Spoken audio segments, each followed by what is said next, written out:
നമ്മുടെ ജീവിതത്തിലെ ഉടമ്പടി എന്താണ് നിർവഹിക്കുന്നത്?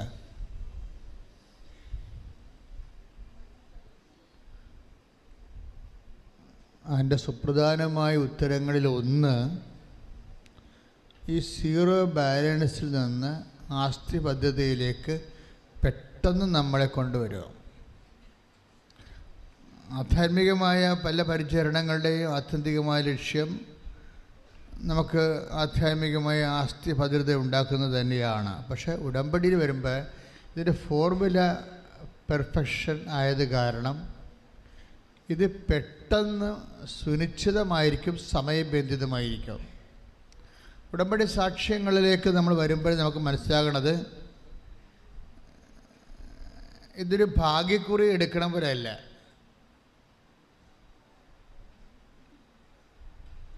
ഇന്ന് വെളുപ്പിന് ഞാൻ വല്ലാത്ത ഒരു കാഴ്ച കണ്ട്.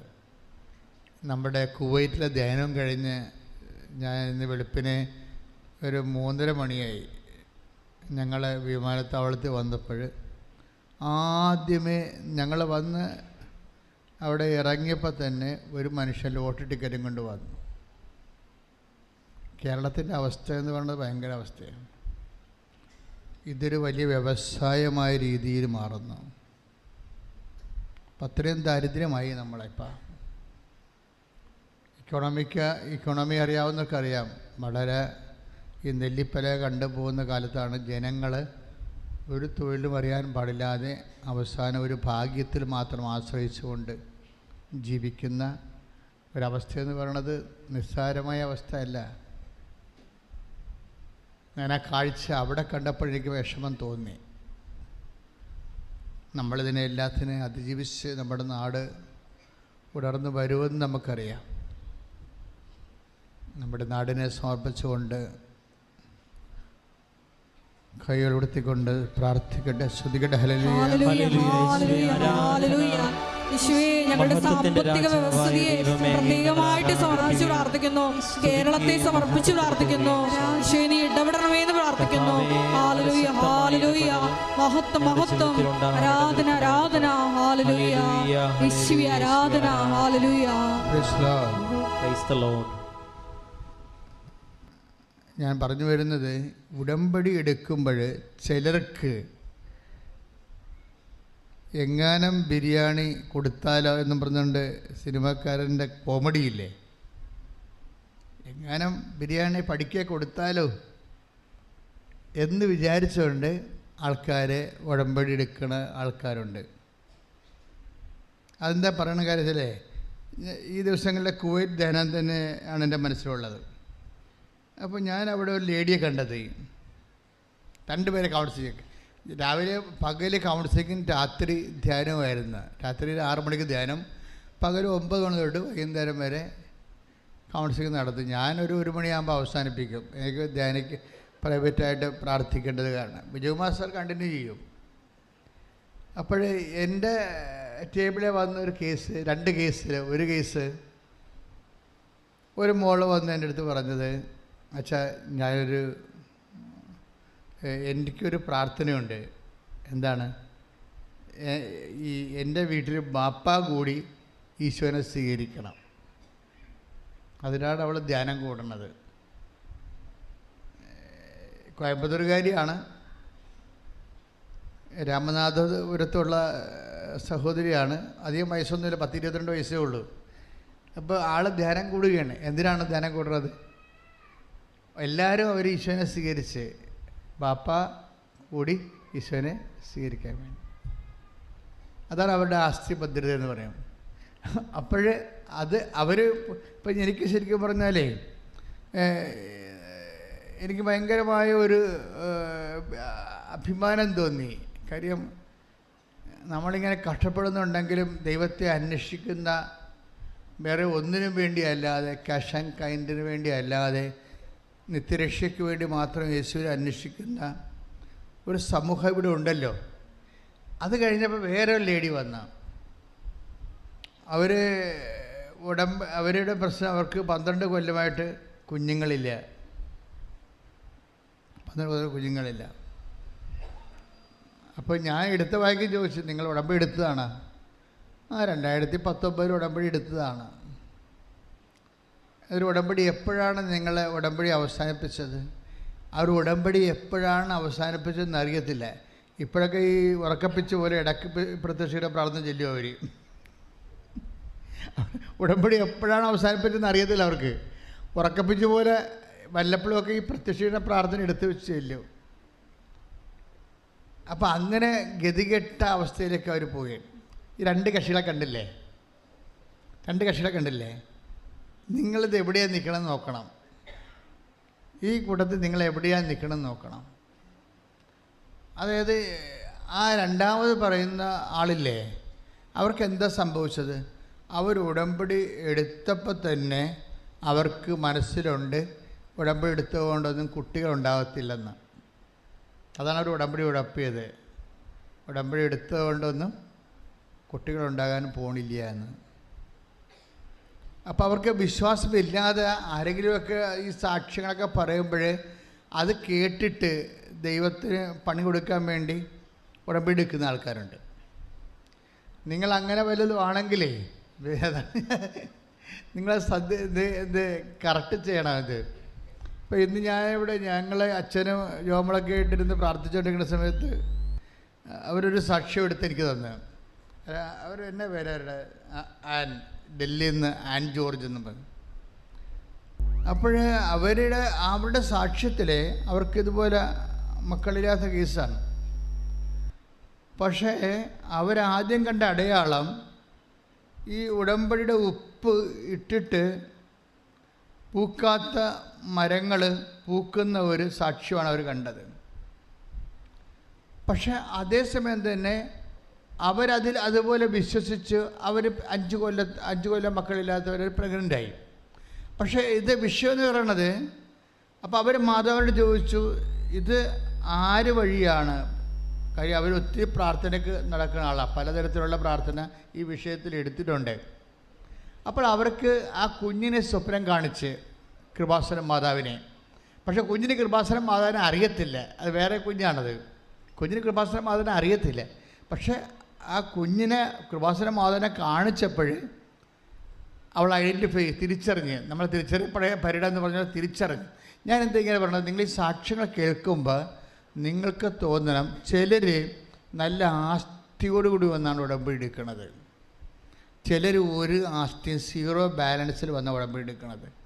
ഒക്കട്ടെ കിട്ടിയാൽ കുട്ടിയെന്നൊക്കെ ഞാൻ പറയത്തില്ല ഇടയ്ക്ക്, അതുപോലെ അത് അബദ്ധമാണ് ശരിക്കും. എന്താ പ്രശ്നം? നമ്മൾ 0 ബാലൻസിൽ നമുക്ക് ഉടമ്പടി എടുക്കാൻ പറ്റത്തില്ല. ഇപ്പം നിങ്ങൾക്ക് അറിയാവുന്ന അഭ്യാസം കരച്ചിലാണെന്ന് വിചാരിച്ചോ, നന്നായിട്ട് വെടിപ്പായിട്ട് കരയാനറിയാം, പക്ഷേ ഉടമ്പടി വിജയിക്കത്തില്ല. കരഞ്ഞത് കൊണ്ട് ഉടമ്പടി വിജയിക്കത്തില്ല. അപ്പോൾ നിങ്ങൾക്ക് ശരിക്കും ആത്മാർത്ഥമായിട്ട് കരയാനറിയാം, പ്രൊഫഷണലായിട്ട് കരയാനറിയാം. ചില പെണ്ണുങ്ങളുണ്ടല്ലോ, നമ്മൾ എന്നെ കാണുമ്പോൾ തന്നെ നിലവിളിക്കാൻ തുടങ്ങും. കുഴപ്പമില്ല, ഞാൻ തട്ടിയിട്ട് കാര്യം പറയുമ്പോൾ അപ്പോൾ അതുതന്നെ അവർ ഗിയർ ചേഞ്ച് ചെയ്ത് ഒക്കെ ആയിട്ട് കാര്യം പറയും. അപ്പോൾ ആ കരച്ചിലെന്ന് പറയണത് അവരുടെ അതിൻ്റെ അകത്ത് ഉള്ളതാണ്. ആ പ്രൊഫഷണലായിട്ട് കരയുന്ന ആളാണ്. എന്ത് വിഷയം ഉണ്ടെങ്കിലും ആദ്യം കരഞ്ഞേ തുടങ്ങത്തുള്ളൂ. അപ്പം ഇങ്ങനെയുള്ള ഈ അഭ്യാസങ്ങൾ കരച്ചിൽ കൊണ്ട്, ഇപ്പം നിങ്ങൾക്ക് ദൈവതിരുസന്നിധി കരഞ്ഞത് കൊണ്ട് പ്രത്യേകിച്ച് കഥയൊന്നുമില്ല. എങ്കിലും നമ്മുടെ ഒരു ആസ്തി ഉണ്ടാകണം. കരച്ചിലൊരു ആസ്തിയല്ല. ചില ആൾക്കാർക്ക് ഇവിടെ വന്നിട്ട് ഈ വെളുപ്പിനൊക്കെ 4 മണിക്ക് കിടന്ന് മാതാവേ എന്നൊക്കെ പറഞ്ഞ് കരയണ കേൾക്കാം. അപ്പോൾ എനിക്ക് ചിരി വരും. എന്താ കാര്യം? കയ്യിരിപ്പെന്നൊക്കെ പറയണത് ഭയങ്കര കോടാലിയായിരിക്കും കയ്യിരിക്കണത്, പക്ഷെ കരച്ചിലിന് യാതൊരു പഞ്ഞവും ഉണ്ടാകത്തില്ല. ഇയാളെ കൗൺസിൽ ചെയ്ത് കഴിയുമ്പോൾ മാത്രമല്ലേ വിവരം അറിയത്തുള്ളൂ. ഇയാളെ കൗൺസിൽ ചെയ്ത് കഴിയുമ്പോൾ അനുരഞ്ജനം എങ്ങനെയാണ്, ഭർത്താവിനോട് എങ്ങനെ പെരുമാറണത്, മക്കളോട് എങ്ങനെ പെരുമാറണത്, അയൽവാസിയോട് എങ്ങനെ പെരുമാറണത്, നാത്തിനോട് എങ്ങനെ പെരുമാറണത്, അവിടെ എല്ലാം ദൈവസ്നേഹം ഉണ്ടായി ഇല്ലേ, ഇവരുടെ ഗുണ്ടായിസമാണ് നടക്കുന്നത്. കാര്യം കൗൺസിൽ ചെയ്താൽ മാത്രമേ ഇവർക്ക് ഈ അനുഗ്രഹം കിട്ടുവാൻ സാധ്യത ഉണ്ടോ ഇല്ലയോ എന്ന് അറിയാൻ പറ്റത്തുള്ളൂ. കരയുന്നതിന് യാതൊരു പഞ്ഞുമില്ല. നിങ്ങൾക്കറിയാമല്ലോ ബൈബിളിൻ്റെ ഒരു രീതി, ഒരേ സ്റ്റാറ്റസുള്ള 2 പേര് ബൈബിളിൽ അവതരിപ്പിക്കും. അവർക്ക് ഒരേ സ്റ്റാറ്റസാണ്, രണ്ടും നോൺ ജ്യൂസാണ്. അവർ യഹൂദരല്ലാത്തവരാണ്, ക്രിസ്തുവിൻ്റെ അടുത്ത് വിജാതീയരാണ് 2 പേരും. അപ്പം ശതാധിപനും ഒരു വിജാതീയനാണ്, ശതാധിപൻ ഒരു വിജാതീയനാണ്. റോമൻ പടയാളിയാണ്. പിന്നെ വേറെ ഒരു ദേശക്കാരത് കാനങ്കാരി, അവരും യഹൂദയല്ല, അവരും വിജാതി സ്ത്രീയാണ്. അപ്പോൾ രണ്ട് വിജാതിയർ കർത്താവിൻ്റെ അടുത്ത് വരുന്ന ബൈബിൾ വാക്യങ്ങളിൽ നമ്മൾ അപ്പോൾ ഒരു സ്ത്രീയെ നോക്കിയാൽ 15:23 വായിച്ച മത്തായിയുടെ സുവിശേഷം. മത്തായി സ്ത്രീ 15:23. എന്നാൽ അവൻ ഒരു വാക്ക് പോലും ഉത്തരം പറഞ്ഞില്ല. കണ്ടേ, ഇതിൻ്റെ പ്രശ്നം വെച്ച് കഴിഞ്ഞാൽ അതിനുശേഷം 15 ഇതാണ്ട കാനങ്കാരി കർത്താവിൻ്റെ അടുത്ത് വന്ന് അവരുടെ മകളെ പിശാച് ബാധിച്ചെന്ന് പറയുന്നത് നമ്മൾ എപ്പോഴും കേൾക്കുന്ന ഒരു ഭാഗമാണ്. ഈ ബൈബിളിന് ഒരു പ്രശ്നമുള്ളത് മദർ വേർഡെന്ന് പറയും. ബൈബിളിൽ കുറേ തരം വാക്കുകളുണ്ട്. മദർ വേർഡെന്ന് വെച്ചാൽ അമ്മ വചനങ്ങൾ, ഇങ്ങനെ പ്രസവിച്ചുകൊണ്ടേയിരിക്കും. അവരെപ്പോഴും ബൈബിളിൻ്റെ വചനത്തിൽ നിന്ന് വേറൊരു വചനം ഉണ്ടായിക്കൊണ്ടിരിക്കും. എപ്പോഴും പുതിയ പുതിയ ആശയങ്ങളും പുതിയ പുതിയ ദൈവത്തിൻ്റെ മനസ്സും ഒരു സിംഗിൾ വേർഡ് തന്നെ ഓരോ ദിവസവും വ്യത്യസ്തങ്ങളായ ദൈവഭാഷ്യങ്ങൾ പറഞ്ഞുകൊണ്ടിരിക്കും. അത് മദർ വേർഡെന്ന് പറയണത്. അതുപോലെ ഒരു മദർ വേർഡാണിത്. ഇത് ഇന്ന് വായിക്കണതല്ല നാളെ പറയാൻ പോണത്. നാളെ പറയണത് ഇത് തന്നെ ആയിരിക്കും, പാസേജ് ഇതായിരിക്കും, പറയണത് വേറൊരു കാര്യമാണ്. അതിന് മദർ വേർഡെന്ന് പറയും. ഇനി ഒക്കൾട്ട് വേർഡുണ്ട്. അത് നിഗൂഢവചനങ്ങൾ, ദൈവികമായ സത്യങ്ങൾ ഗൂഢമായിട്ട് വെച്ചിട്ട് ഗൂഢവചനങ്ങളുണ്ട്. ഇങ്ങനെ ഓരോ വ്യത്യസ്ത. അപ്പോൾ ഇതിൻ്റെ അകത്തൊരു ഇതൊരു മദർ വേർഡാണ്. ഇനി കീ വേർഡുണ്ട്, താക്കോൽ വചനങ്ങൾ. ചില ഒരു വലിയ ആശയപ്രപഞ്ചം തന്നെ ഓപ്പൺ ചെയ്ത് കിട്ടും ഒറ്റ ഒരു വാക്കിൻ്റെ കീ കിട്ടിക്കഴിഞ്ഞാൽ. ഇങ്ങനെ വചനത്തിൻ്റെ ഗ്രേഡ് വ്യത്യസ്തമുണ്ട് ഒത്തിരി. ഇപ്പം ഇതൊരു മദർ വേർഡാണ്. ഇവർ കാനങ്കാരി വന്ന് ഈശോനോട് പറയണതാണ്, എന്താ എൻ്റെ മകള് പിശാച് ബാധിതയായി വെള്ളത്തിലും തീയിലൊക്കെ വീഴുന്ന ഞാൻ അത്. അപ്പം ഇങ്ങനെ കരഞ്ഞുകൊണ്ട് വരികയാണ്. കാരണം മകള് പിശാച് ബാധിതയാണെന്ന് പറഞ്ഞുകൊണ്ട് ചിലപ്പോൾ അപസ്മാരോ വല്ലതുമൊക്കെ ആയിരിക്കും. പക്ഷെ അവൾക്കൊരു മകളെ ഉണ്ടാക്കി കാണത്തുള്ളത്. അവൾ ഭയങ്കര സങ്കടമാണ്. ഈ ഭയങ്കര സങ്കടമായതുകൊണ്ട് വിഷയങ്ങൾ ദൈവം കേൾക്കണമെന്നൊരു നിർബന്ധമില്ല. പറഞ്ഞു മനസ്സിലായില്ല? നിങ്ങൾക്ക് അങ്ങനെ തോന്നുന്നുണ്ടാവും. ഭയങ്കര നിങ്ങളെല്ലാവരും ഇങ്ങനെ ഈ ചില സമയത്ത് ഈശോനറിയാൻ പാടില്ല, കരയാൻ മാത്രം അറിയാം. അതുകൊണ്ട് സാധനം വർക്കൗട്ട് ചെയ്യത്തില്ല. ഇപ്പോൾ ഇത് കണ്ടോ, ഇതൊക്കെ ഇവർ കരഞ്ഞെന്നുള്ള കാര്യം എങ്ങനെ നമുക്ക് മനസ്സിലാകണത്? മത്തായി 15:22.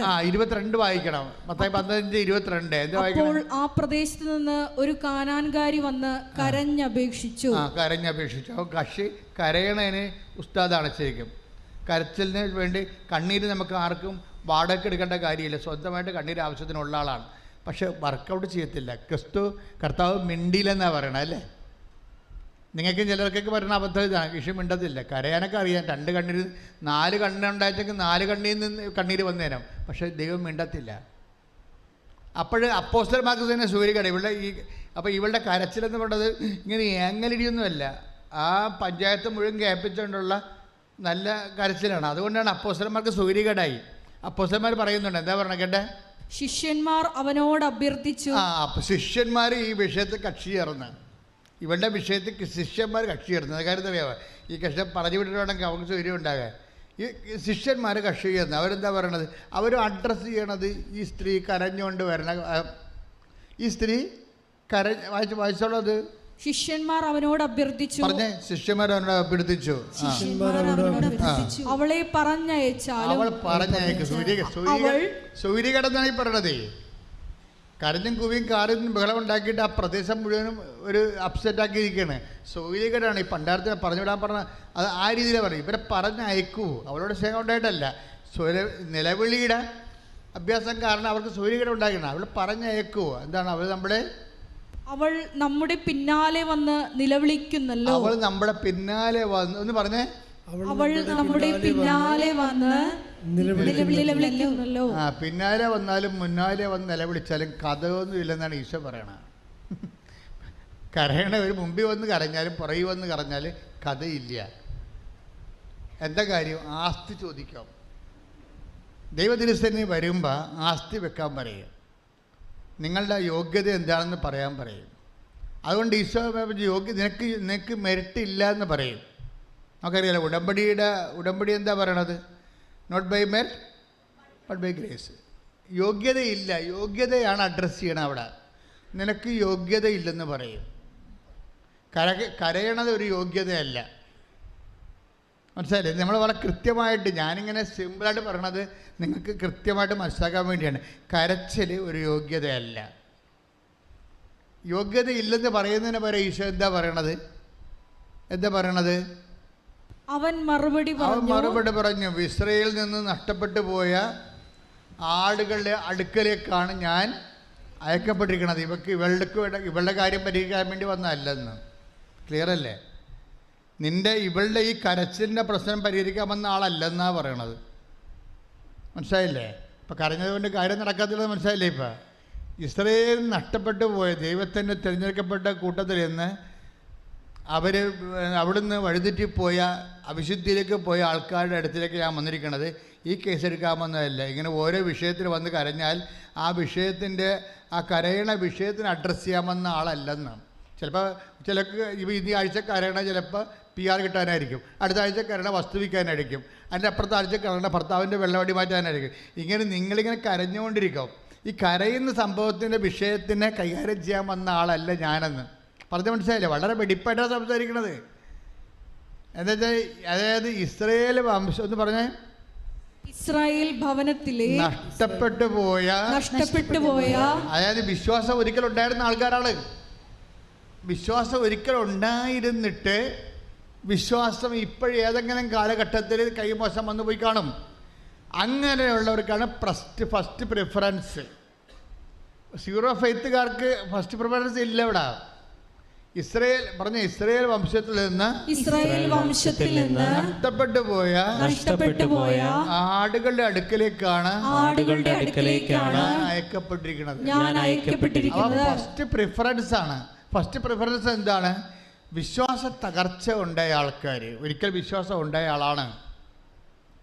ആ ചേട്ടത്തിക്ക് ഒരിക്കൽ പ്രാർത്ഥിക്കാനുള്ള കഴിവുണ്ടായിരുന്നു, വിശ്വാസമുണ്ടായിരുന്നു, സുവിശേഷ ചൈതന്യം ഉണ്ടായിരുന്നു. പക്ഷേ വീട്ടിൽ എന്തെങ്കിലും ഇടാകൂടങ്ങളൊക്കെ വന്നതിന് ശേഷം വഴക്കും വയ്യാബലിയും വാക്കാണുമൊക്കെ ആയി കഴിഞ്ഞപ്പോൾ പ്രാർത്ഥന ചിലപ്പോൾ കുറഞ്ഞു പോയി കാണും, ദൈവത്തിൽ നിന്ന് അകന്നു പോയി കാണും. അവർക്കാണ് ഫസ്റ്റ് പ്രിഫറൻസ്. പറഞ്ഞ മനസ്സിലായില്ലേ? നമ്മൾ ഈ കറക്റ്റ് ഷാർപ്പ് ഷൂട്ട് ചെയ്തില്ലെങ്കിൽ നമ്മൾ ശരിക്കും പറഞ്ഞാൽ നമുക്ക് സാക്ഷ്യം പറയാൻ പറ്റത്തില്ല. ഇപ്പോൾ ദൈവത്തിൻ്റെ ഒരു മൈൻഡ് സെറ്റ് മനസ്സിലാക്കണം. എന്താ പറയണത്? ഈ വിശ്വാസം ഉണ്ടായിട്ട് തകർന്നു പോയ ആൾക്കാർക്കാണ് ഫസ്റ്റ് പ്രിഫറൻസ്. ഒരു വിശ്വാസമില്ലാതെ ചുമ്മാ ഒരു വിഷയം ഉണ്ടായപ്പോൾ കരഞ്ഞു കൂവി വന്നാലൊന്നും കർത്താവ് കൈകാര്യം ചെയ്യത്തില്ല. വിഷയമല്ല പ്രശ്നം. നിങ്ങളുടെ കരച്ചിലിൻ്റെ ഇമോഷണാലിറ്റിക്ക് ഒരു വിലയില്ല. അപ്പോൾ ഇവരുടെ ടെസ്റ്റ് ചെയ്യാൻ വേണ്ടി ഈശോ ഉദ്ദേശിക്കണത് ഇവരുടെ വിശ്വാസത്തെ, ഈ വിഷയത്തെ നിലനിർത്തിക്കൊണ്ട് തന്നെ ഇവരുടെ വിശ്വാസത്തെ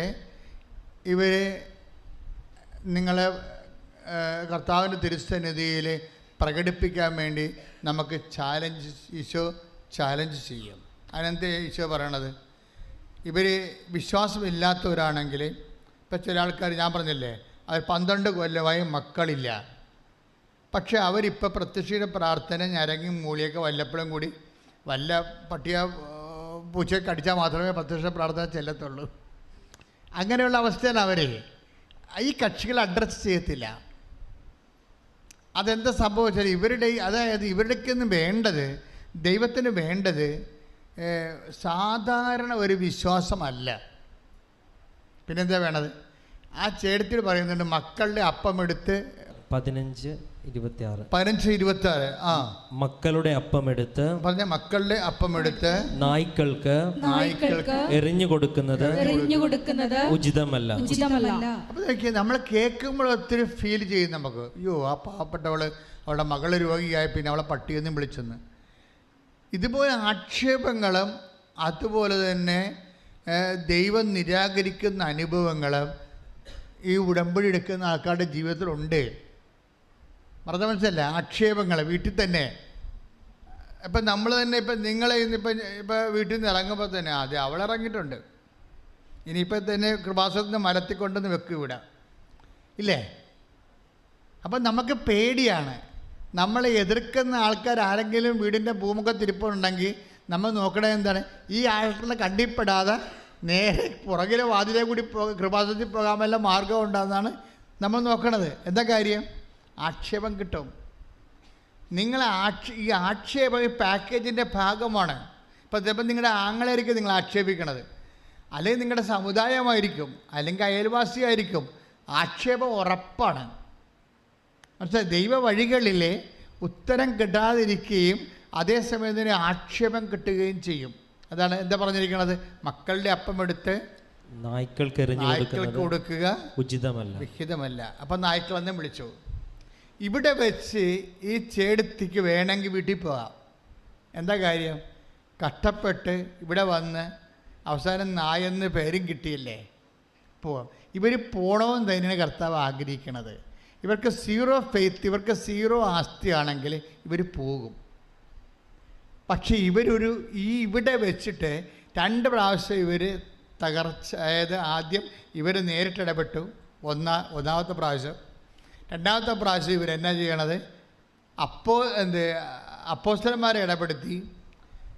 എന്നിട്ടും ശരിയായില്ല. അപ്പോൾ ഈശോയോട് നേരിട്ട് പറയാം, കർത്താവ് എന്നെ സഹായിക്കണമേ. അപ്പോഴും നായെന്ന് വിളി കേട്ട്. അപ്പോഴ് ഈ പ്രോസസ്സിങ്ങിൻ്റെ ഭാഗമായിട്ട് ചിലപ്പോൾ ദൈവം മിണ്ടാതിരിക്കും. കർത്താവ് മിണ്ടിയില്ല, സൈലൻസ് ആവും, നോ ആൻസർ. അപ്പോൾ ഈ പ്രാർത്ഥനയുടെ രീതിയാണ്. ചില സമയത്ത് നിങ്ങൾ ഉടമ്പടി എടുത്താണെങ്കിലും ശരി, ചിലപ്പോൾ നോ ആൻസർ ആയിരിക്കും.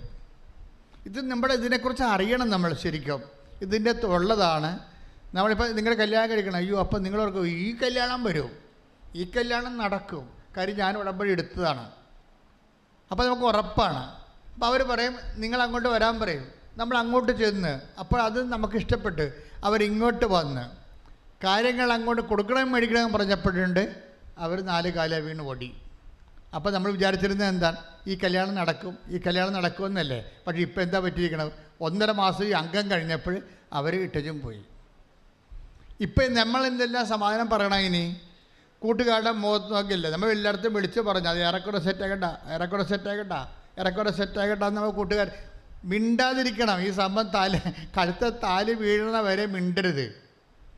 ഉടനെ കൂട്ടുകാർ അത് ശരിയാവും ഇങ്ങനെ. പക്ഷേ നമുക്കിപ്പോൾ പുറത്തിറങ്ങാൻ പറ്റത്തില്ല, ആക്ഷേപമായി. എന്താണ്? അവർ പോയി ഇട്ടച്ചും പോയി. അപ്പോൾ ഇനി ആൾക്കാർക്ക് അറിയേണ്ടത് എന്തുകൊണ്ടാണ് 2ാമത്തെ കല്യാണം പോയത്, ഇവളുടെ കുഴപ്പമാണെന്ന്. ആക്ഷേപം തന്നെ കണ്ടില്ലേ? ഈ എന്തുകൊണ്ടാണ് 2ാമത്തെ കല്യാണം പോയത്? അത് ഇവളുടെ കുഴപ്പമായിരിക്കും. ഈ നമ്മുടെ അമ്മ തന്നെ പറയും, നിൻ്റെ ഈ കയ്യിരിപ്പ് കൊണ്ടാണ് നീ മൂത്ത് നരച്ച് ഈ വീട്ടിൽ നിൽക്കണത്. സ്വന്തം അമ്മ പറയും.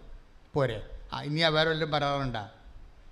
അമ്മമാർ അവർ പറഞ്ഞാൽ കേട്ടില്ലെങ്കിൽ അവിടെ അവസാനത്തെ ഈ ചക്രായുധം എടുത്ത് അവർ കറക്കിയിടും, നമ്മുടെ പെടലയും അർത്ഥം പോണ കാണാം. എന്താ? നിൻ്റെ കയ്യിരിപ്പ് കൊണ്ടാണ് നീ ഇങ്ങനെ മൂത്ത് നരച്ച് ഇതിൻ്റെ അകത്ത് നിൽക്കണമെന്ന് പറയും. തീർന്ന ആക്ഷേപം. അപ്പോൾ നമുക്ക് തോന്നും വല്ല വിഷവും എടുത്ത് കഴിച്ച് ഇവർക്കിട്ടൊരു എഴുതി വെച്ചൊരു പണിയും കൊടുത്തേക്കാൻ വിചാരിക്കും. ആ പിശാച് എന്നെ വരെ കണ്ടില്ലേ? ഇപ്പം നമ്മളെ വീട്ടിൽ അമ്മ തന്നെ ഇങ്ങനെ പറഞ്ഞില്ലേ, ഇനിയിപ്പോൾ ആരാ പറയാനിരിക്കണത്? അകപ്പാടൊരു ആസ്തി, ഒരു സന്ധിപ്പ് കിട്ടുന്ന അമ്മ എടുക്കുന്നതാണ്. അമ്മക്ക് സൗകര്യം കയറിയപ്പോൾ പിശാച് കയറിയപ്പോൾ അമ്മ പറയണം നിൻ്റെ കയ്യിരിപ്പോണ്ടാണ് വെറുതെ വീട്ടിൽ മുത്ത് നിൽക്കണം എന്ന് പറയണം. അപ്പോൾ ഇനിയിപ്പോൾ നമുക്ക് എത്തിയ ഒന്നുമില്ല, അവരുടെ ഇല്ല, ആക്ഷേപങ്ങൾ എന്നെ വഴികണ്ടില്ലേ? ഇവിടെയാണ് നമ്മൾ ശരിക്കും ഇങ്ങനെ ഇത് ഈ ഫേസിലേക്ക് വരുമ്പോൾ, അതായത് എക്സ്ട്രാക്ഷൻ എന്ന് പറഞ്ഞ ഒരു സംഭവം ഉണ്ട് ഇതിനകത്ത്. അതായത് നമ്മൾ ഈ ഒരു സെറ്റപ്പിലേക്ക് വരുമ്പോൾ ഈ ചേർത്തി പറഞ്ഞതല്ല, ചേർത്തി വെള്ളം അടിച്ച് കെട്ടി തൂങ്ങാനൊന്നും പോണില്ല. അവർ ഭയങ്കര വില്ലത്തിയാണ്. ആദ്യം കരഞ്ഞെന്ന് പറഞ്ഞ കാര്യം ശരിയാ, പക്ഷെ ഇപ്പോൾ അവർ ഒരു വിടാനുള്ള ഭാവമില്ല. അവരിപ്പോൾ എന്താ പറയണത്? കർത്താവേ നീ അതിനെ നായെന്ന് വിളിച്ചില്ലേ? അതിന് കുഴപ്പമില്ല, ശരിയാ, ഞാൻ നായ തന്നെയാണ്. പക്ഷേ നായ്ക്കുട്ടികളും യജമാനന്മാരുടെ മേശയിൽ നിന്ന് വീഴുന്ന അപ്പക്കഷ്ണങ്ങൾ തിന്നാറുണ്ടല്ലോ. Praise the Lord. അതാണ് ഈശോ ഉദ്ദേശിച്ചത്. എന്താ വെച്ചാൽ ഇവക്ക് പണ്ട് കരച്ചിൽ മാത്രമേ ഉള്ളൂ. ആ കരച്ചിലിന് വാല്യൂ ഇല്ല, വിശ്വാസമില്ല. അതിൻ്റെ അകത്ത് ഇമോഷൻ മാത്രമേ ഉള്ളൂ, അതിൻ്റെ അകത്ത് വിശ്വാസം ഇല്ല. പക്ഷേ ഇപ്പം സഹനത്തോടുകൂടി സഹനം ഉണ്ടായിട്ടും ഇവൾ വിശ്വസിക്കുകയാണ് തിരിച്ച്. അതിന് ഈശോ വിളിക്കുന്ന പേരെന്താണ്? Oh woman, your faith is great. എന്താണ്? നിൻ്റെ വിശ്വാസം വലുതാണ്. അപ്പോൾ വലിയ വിശ്വാസം എക്സ്പ്രസ് ചെയ്യാൻ വേണ്ടിയാണ് ഈ അപമാനത്തിലൂടെ പോണത്. മനസ്സിലായില്ലേ? നീ ഒരു അപമാനത്തിലൂടെയാണ് ഇപ്പോൾ പോണത്. വീട്, ജോലി, വിവാഹം, ശമ്പളം, നീ ഒരു അപമാനത്തിലൂടെയാണ് പോണതെങ്കിൽ അതിൻ്റെ അർത്ഥം നീ മനസ്സിടിഞ്ഞ് പ്രാർത്ഥനയില്ലാത്ത ഈ ഞാൻ അവിടെ വെച്ച് കുവൈറ്റ് വെച്ച് കണ്ട ചേച്ചിയെ പോലെ വരാനല്ല. ഈ അപമാനത്തിൽ നിന്നുകൊണ്ട് പോലും നീ വിശ്വാസം ഏറ്റു പറയണം. ഇതിനാണ് ഈ വിശ്വാസ വരമെന്ന് പറയണത്. വിശ്വാസ വരമുണ്ട്. പരിശുദ്ധാത്മാവിൻ്റെ ദാനങ്ങളിലൊന്നാണ് വിശ്വാസ വരം.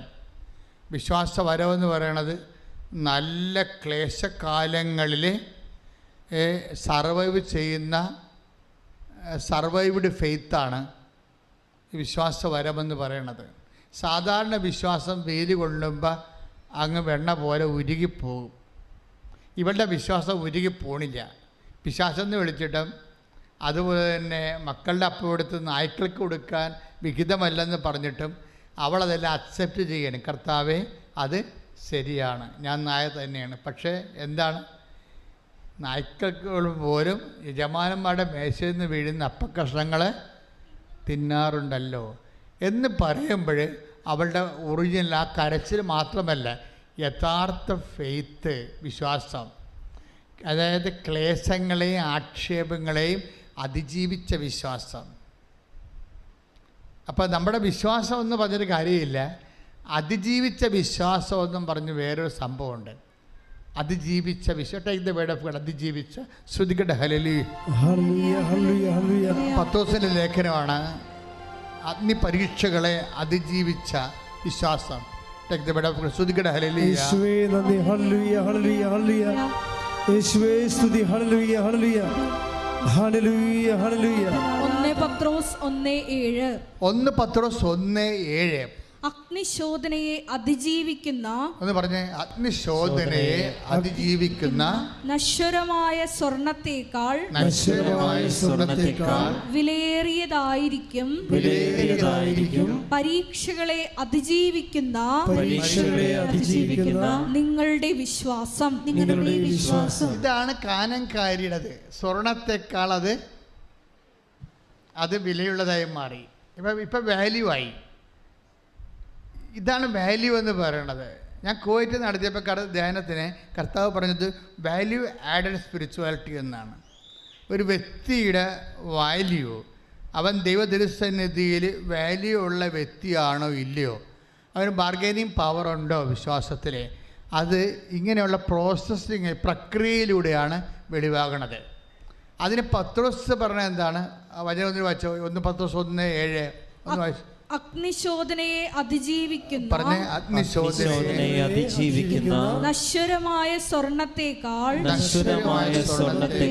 വിലയേറിയതായിരിക്കും പരീക്ഷകളെ അതിജീവിക്കുന്ന നിങ്ങളുടെ വിശ്വാസം. വിശ്വാസം 2 തരമുണ്ട്. എന്തൊക്കെയാണുള്ളത്? ഒന്ന്, പരീക്ഷകളെ അതിജീവിക്കാത്ത കേവല വിശ്വാസം, കരയാനും മോങ്ങാനും മാത്രം അറിയാവുന്ന കേവല വിശ്വാസം.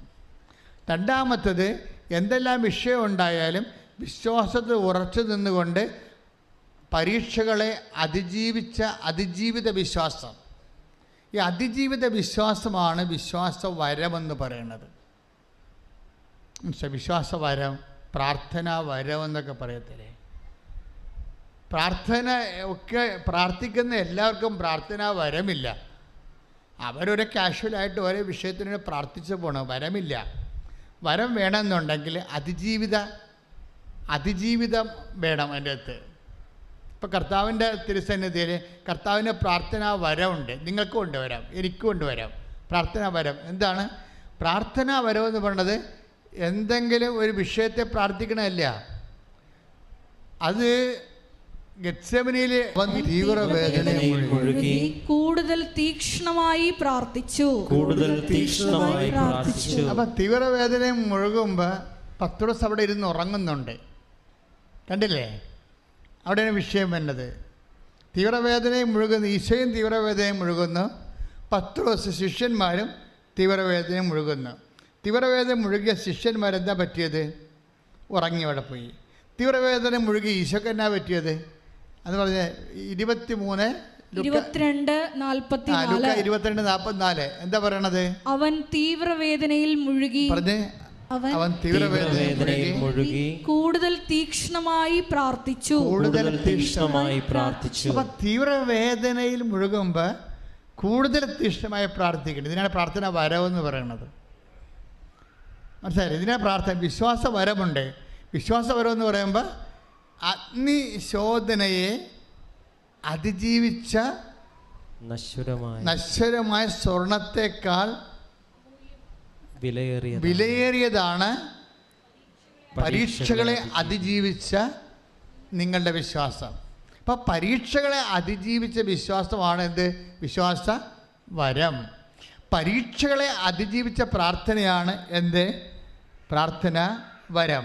അപ്പോൾ ഈ പ്രാർത്ഥനാ വരത്തിലേക്ക് നമ്മളെ പതുക്കെ വിളിച്ചുകൊണ്ട് പോകുന്നതിന് പകരമാണ് ദൈവം മിണ്ടാണ്ടിരിക്കും, ദൈവം ആക്ഷേപിക്കും, പല കലാപരിപാടിയുണ്ട് എൻ്റെ അടുത്ത്. മനസ്സിലായ? ആ കാനംകാരി സംഭവിക്കുന്നത് എന്താണ്? അവളുടെ പ്രാർത്ഥനയ്ക്ക് ആദ്യം മിണ്ടാതിരുന്ന്, രണ്ടാമത്തെ എന്താണ്? അപ്പോസ്തലന്മാർ മധ്യസ്ഥം കൊണ്ടുവന്ന് അത് ഈശോ എടുത്ത് ചവറ്റുകൊണ്ടേ കളഞ്ഞ്. മധ്യസ്ഥ പ്രാർത്ഥന മണ്ണാങ്കട്ട പൂളാന്നും പറഞ്ഞ് ഓടിച്ചിട്ടവനാ ഇല്ലേ? അത് കഴിഞ്ഞപ്പോൾ അവൾ തന്നെ നേരിട്ട് വന്ന് കർത്താവ് സഹായിക്കണം. അപ്പോൾ അവളുടെ മുഖത്തൊക്കെ പറഞ്ഞ് മക്കളുടെ അപ്പം എടുത്ത് പട്ടികൾക്ക് കൊടുക്കുക, വിഹിതമില്ല പട്ടിയെന്നും വിളിച്ച്. 3-ാം സെക്ഷനിൽ അവൾ പട്ടിയെന്ന് ബ്രാൻഡഡായിരിക്കുകയാണ്. പ്രാർത്ഥന പുരോഗമിക്കും തോറും അപമാനത്തിൽ ബ്രാൻഡഡായിരിക്കുകയാണ്. ആ ബ്രാൻഡിങ് കിട്ടിക്കഴിഞ്ഞാൽ, അപമാനം കിട്ടിക്കഴിഞ്ഞാൽ അതിനെ അതിജീവിച്ചുകൊണ്ട് അവൾ ആഘോഷിക്കുന്നുണ്ട്. എന്താണ്? വിശ്വാസം. കർത്താവേ അത് ശരിയാണ്. എന്താണ് അത് ശരിയാണെന്ന് പറയണത്? അതായത് ഞാൻ പട്ടിയാണ്, പക്ഷേ ഒരു കാര്യം ഈശോ മനസ്സിലാക്കണം. എന്താണ്? പട്ടികൾ പോലും യജമാനന്മാരുടെ മേശയിൽ നിന്ന് വീഴുന്ന അപമാനിക്കപ്പെട്ടാലും അവൾ വിട്ടുകൊടുക്കാൻ തയ്യാറല്ല. പറഞ്ഞാൽ മനസ്സിലായില്ലേ? ഈ അപമാനിക്കപ്പെട്ടാലും വിട്ടുകൊടുക്കാൻ തയ്യാറല്ല. അത് വിശ്വസിക്കുമ്പോഴാണ് oh woman your faith is great എന്ന് പറയണത്. എന്താണ്? നിൻ്റെ വിശ്വാസം വലുതാണ്. ഈ വലിയ വിശ്വാസമുണ്ട്, ചെറിയ വിശ്വാസമുണ്ട്. ഈ അതിജീവിച്ച വിശ്വാസത്തെയാണ് വലിയ വിശ്വാസം എന്ന് പറയുന്നത്. അതാണ് വിശ്വാസ വരം. അതുപോലെ തന്നെ ചെറിയ പ്രാർത്ഥനയുണ്ട്, വലിയ പ്രാർത്ഥനയുണ്ട്. അപമാനങ്ങളെ അതിജീവിച്ച പ്രാർത്ഥനയാണ് പ്രാർത്ഥനാ വരമെന്ന് പറയണത്. ദൈവം ഉദ്ദേശിക്കുന്നത് ഈ ഓരോ സ്റ്റെപ്പ് കഴിയുമ്പോഴും ഇതുപോലെയുള്ള വളർച്ച ഉണ്ടാകും. അതിന് ഇഷ്യൂസ് ഡെവലപ്പ് ചെയ്തുകൊണ്ട് വരും ദൈവം. നമ്മളറിയണം. നിങ്ങളെല്ലാം ഇങ്ങനൊരു അടുപ്പിൽ പറ്റിയിരിക്കുന്നത്. നിങ്ങൾ വിചാരിച്ചിരിക്കണത് ഉടമ്പടി എടുത്തു കഴിയുമ്പോൾ എല്ലാം ഓക്കെ ആവുന്നല്ലേ? ആദ്യത്തെ സെഷനിലെല്ലാം ഓക്കെ ആകും, ഒരു സംശയമില്ല. ആൾക്കാർ ഇടിപെട്ട് സാക്ഷ്യവും പറയും. പക്ഷേ നിങ്ങൾ വിചാരിക്കരുത് എന്നും കൊന്നും സാക്ഷ്യവും പറഞ്ഞുകൊണ്ടിരിക്കാമെന്ന് വിചാരിക്കരുത്. കാര്യം കർത്താവ് അതിനേക്കാൾ അടുത്ത സ്റ്റെപ്പിലേക്ക് നിങ്ങളെ കൊണ്ടുപോകും, വിശ്വാസവരത്തിലേക്കും പ്രാർത്ഥനാവരത്തിലേക്കും. അപ്പം നിങ്ങളെ വളർത്തുകയാണ് ദൈവത്തിൻ്റെ ഉദ്ദേശം. എന്ന് വെച്ച് കഴിഞ്ഞാൽ ഇതിന് ഒരു അറ്റവും അറുതിയും ഇല്ലാത്ത ഒരവസ്ഥയാണ്. ഇപ്പം 5:48 വായിച്ചേ, മത്തായിയുടെ സുവിശേഷം.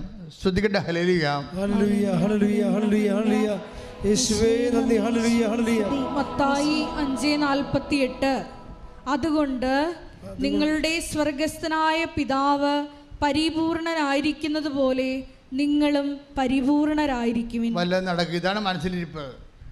പിന്നെ എങ്ങനെയാണ് പട്ടി പോണാന്നൊക്കെ വിളിക്കാതിരിക്കുന്നത്? ആളിനൊന്നും മുതലാകത്തില്ല.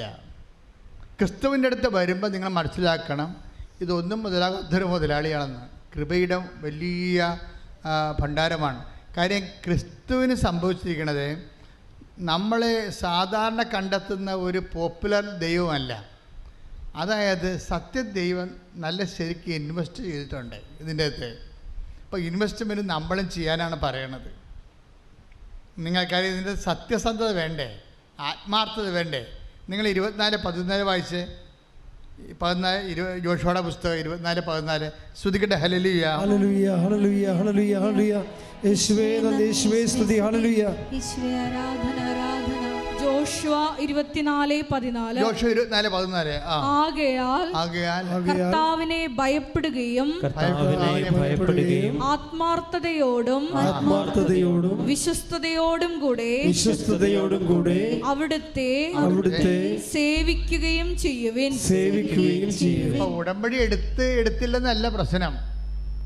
ഉടമ്പടി ഞാൻ എടുത്തതാണ്, പുതുക്കിയതല്ലെന്നല്ല പ്രശ്നം. പ്രശ്നം എന്താണ്?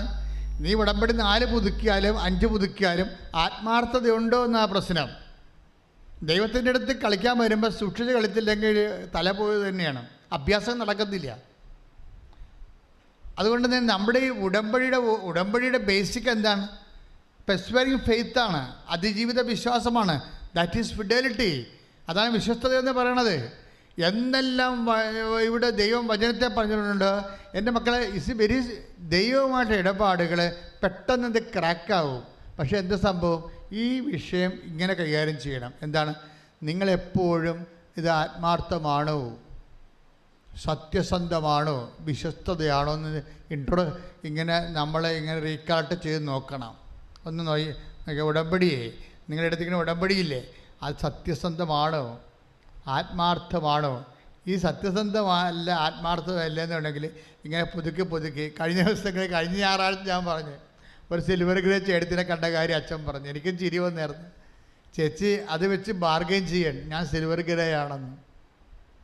എന്ന് വെച്ച് കഴിഞ്ഞാൽ അവർ സിൽവർ ഗ്രേയിലേക്ക് 5ാമത്തെ പുതുക്കാണ്. അപ്പോൾ അച്ഛൻ എന്നോട് പറഞ്ഞാണ്, എന്താ പറഞ്ഞത്? ഇവർക്ക് സിൽവർ ഗ്രേയുടെ ഒരു മുഖഭാവമൊന്നും ഇല്ലെന്ന്.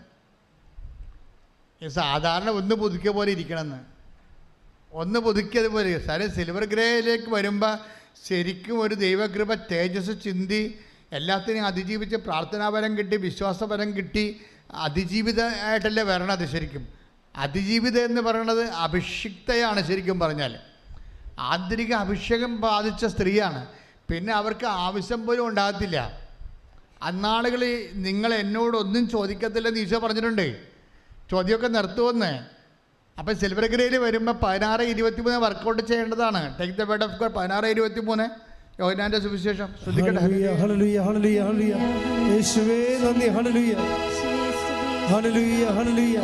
യോഹന്നാൻ 16:23. അന്ന് നിങ്ങൾ എന്നോട് ഒന്നും ചോദിക്കുകയില്ല. അങ്ങനെ പരിപാടിയുണ്ട്, കേട്ടല്ലേ എന്ന് പറഞ്ഞ്. അന്ന് നിങ്ങൾ എന്നോട് ഒന്നും ചോദിക്കത്തില്ല. 5 പുതുക്കി സിൽവർ ഗ്രേ വന്നു കഴിഞ്ഞാൽ അഭിഷേകം കിട്ടും. പിന്നെ എന്താ കാര്യം? ഈ എന്ത് വിഷയത്തിനും കർത്താവിൻ്റെ കയ്യിൽ തീരുമാനം ഉണ്ടാകും. എനിക്ക് അതിൻ്റെ അകത്ത് ഉത്കണ്ഠ ഉണ്ടാകത്തില്ല. ഇപ്പം 5 പുതുക്കി കഴിഞ്ഞപ്പോൾ ഇവർക്ക് പണ്ട് ഒരു ആവശ്യം ഉണ്ടാവില്ല, ഇപ്പം 50 ആവശ്യം കൊണ്ടാണ് ഞാൻ കിടത്ത് വന്നിരിക്കണേ. തറ്റി മീൻസ് അഭിഷേകം കിട്ടിയിട്ടില്ല. തറ്റി എവിടെയാണ് മിസ്റ്റേക്ക് സംഭവിച്ചത്? അവർ ഉടമ്പടി ജീവിച്ചിട്ടില്ല. ഈ ദിവസങ്ങളിൽ അടിപൊളി സാക്ഷ്യം ഉണ്ടായിരുന്നു. ജാൻസി ജോണി, എറണാകുളത്ത് കരുതിയാന്ന്. ജാൻസി ജോണിയുടെ നിങ്ങൾ യൂട്യൂബ് കിടപ്പുണ്ട് ആ സാക്ഷ്യം. ഞാൻ ഇവിടെ ഇല്ലായിരുന്നു, ഇവർ വന്നപ്പോൾ നോട്ട് ചെയ്ത് തന്നതാണ് എനിക്ക്. ആ സാക്ഷ്യം കേട്ടപ്പോൾ എനിക്ക് തോന്നി സൂപ്പർ സാക്ഷ്യമാണ്. ജാൻസി ജോണി എന്താ അവിടെ വിഷയം? അവരുടമ്പടി ഇപ്പോൾ പുതുക്കി ഒന്ന് സാക്ഷ്യം പറഞ്ഞതാണ് നേരത്തെ. അപ്പോൾ ദൈവം സഞ്ചരിക്കുന്ന ആത്മാവിലൂടെ ദൈവസഞ്ചാരത്തിൻ്റെ വഴികളുള്ള ആളാണ്.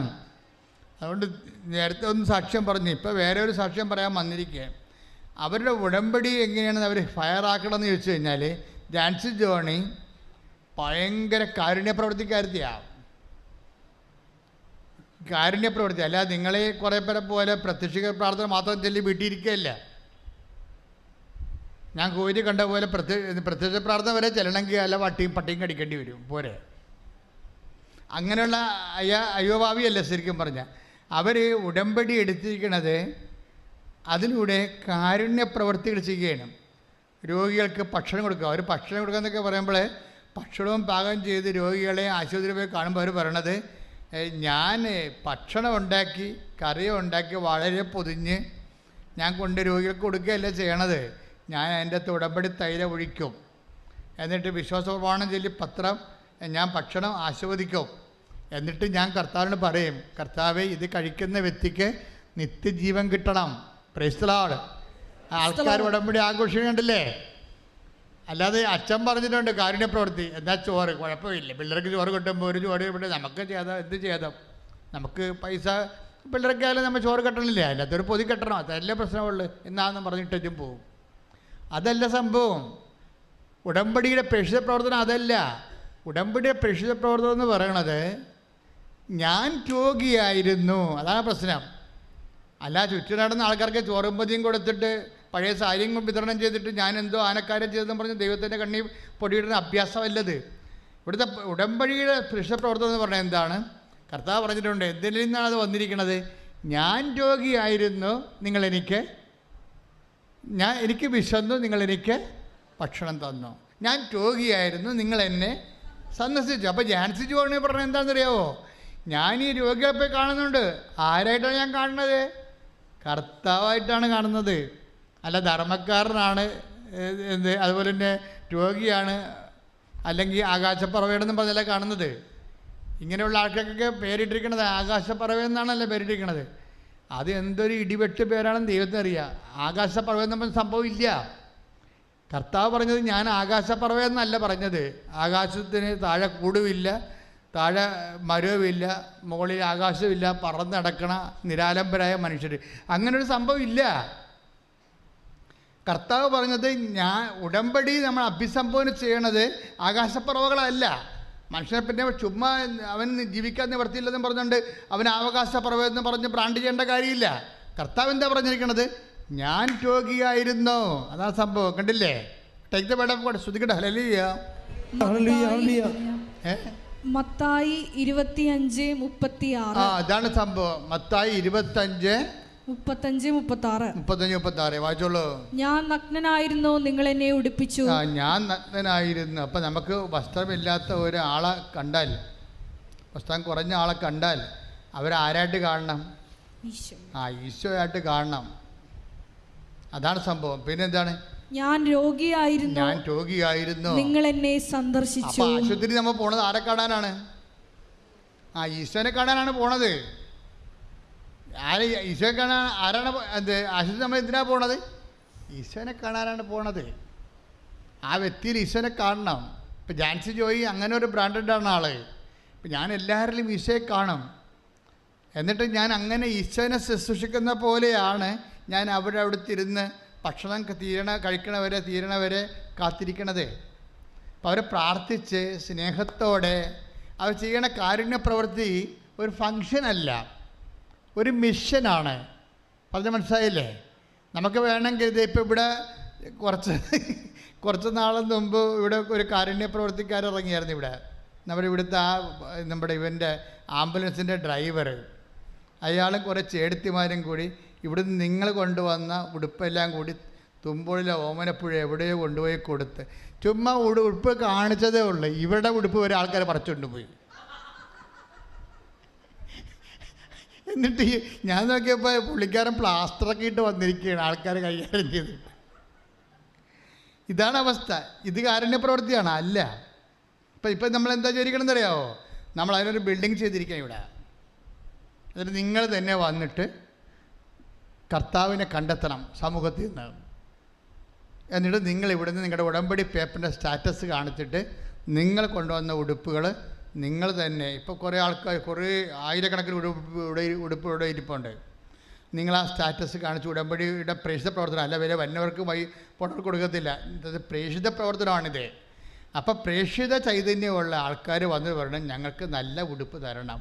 ഒരു 3-4 ഉടുപ്പ് തന്നാൽ ഞങ്ങളെ വേണ്ടി പ്രാർത്ഥിച്ച് കൊണ്ടുപോയി ആശുപത്രി കൊടുത്തോളാം. മനസ്സിലായില്ലേ? നിങ്ങളുടെ കൊടുക്കാൻ ഇല്ലയെന്നുണ്ടെങ്കിൽ ഇവിടെ ഉണ്ട്, വന്ന് വാങ്ങിച്ചുകൊണ്ട് പോയാൽ മതി. പക്ഷെ കൊടുക്കുമ്പോൾ ഒരു പ്രശ്നം എന്താ ഉള്ളത്? ഞാൻ നഗ്നനായിരുന്നു. മനസ്സിലായ? അതാണ് വിഷയം. ഞാൻ ജാൻസി ജോയി അങ്ങനെ ചെയ്യണത്. ഞാൻ ഈശോനെ കാണും. ഭക്ഷണം കൊടുക്കുമ്പോൾ തന്നെയും ആ വ്യക്തിയുടെ ആത്മാവിനെ കാണും, ശരീരത്തല്ല കാണുന്നത്. വിശന്ന വയറിനേക്കാൾ ഉപരി വിശന്ന ആത്മാവിനെ കണ്ടിട്ട് അവൾ ഉടമ്പടി തൈലം ഒഴിച്ചിട്ട് ഒരു കുരിച്ചിടും. എന്നിട്ട് പ്രാർത്ഥിക്കും.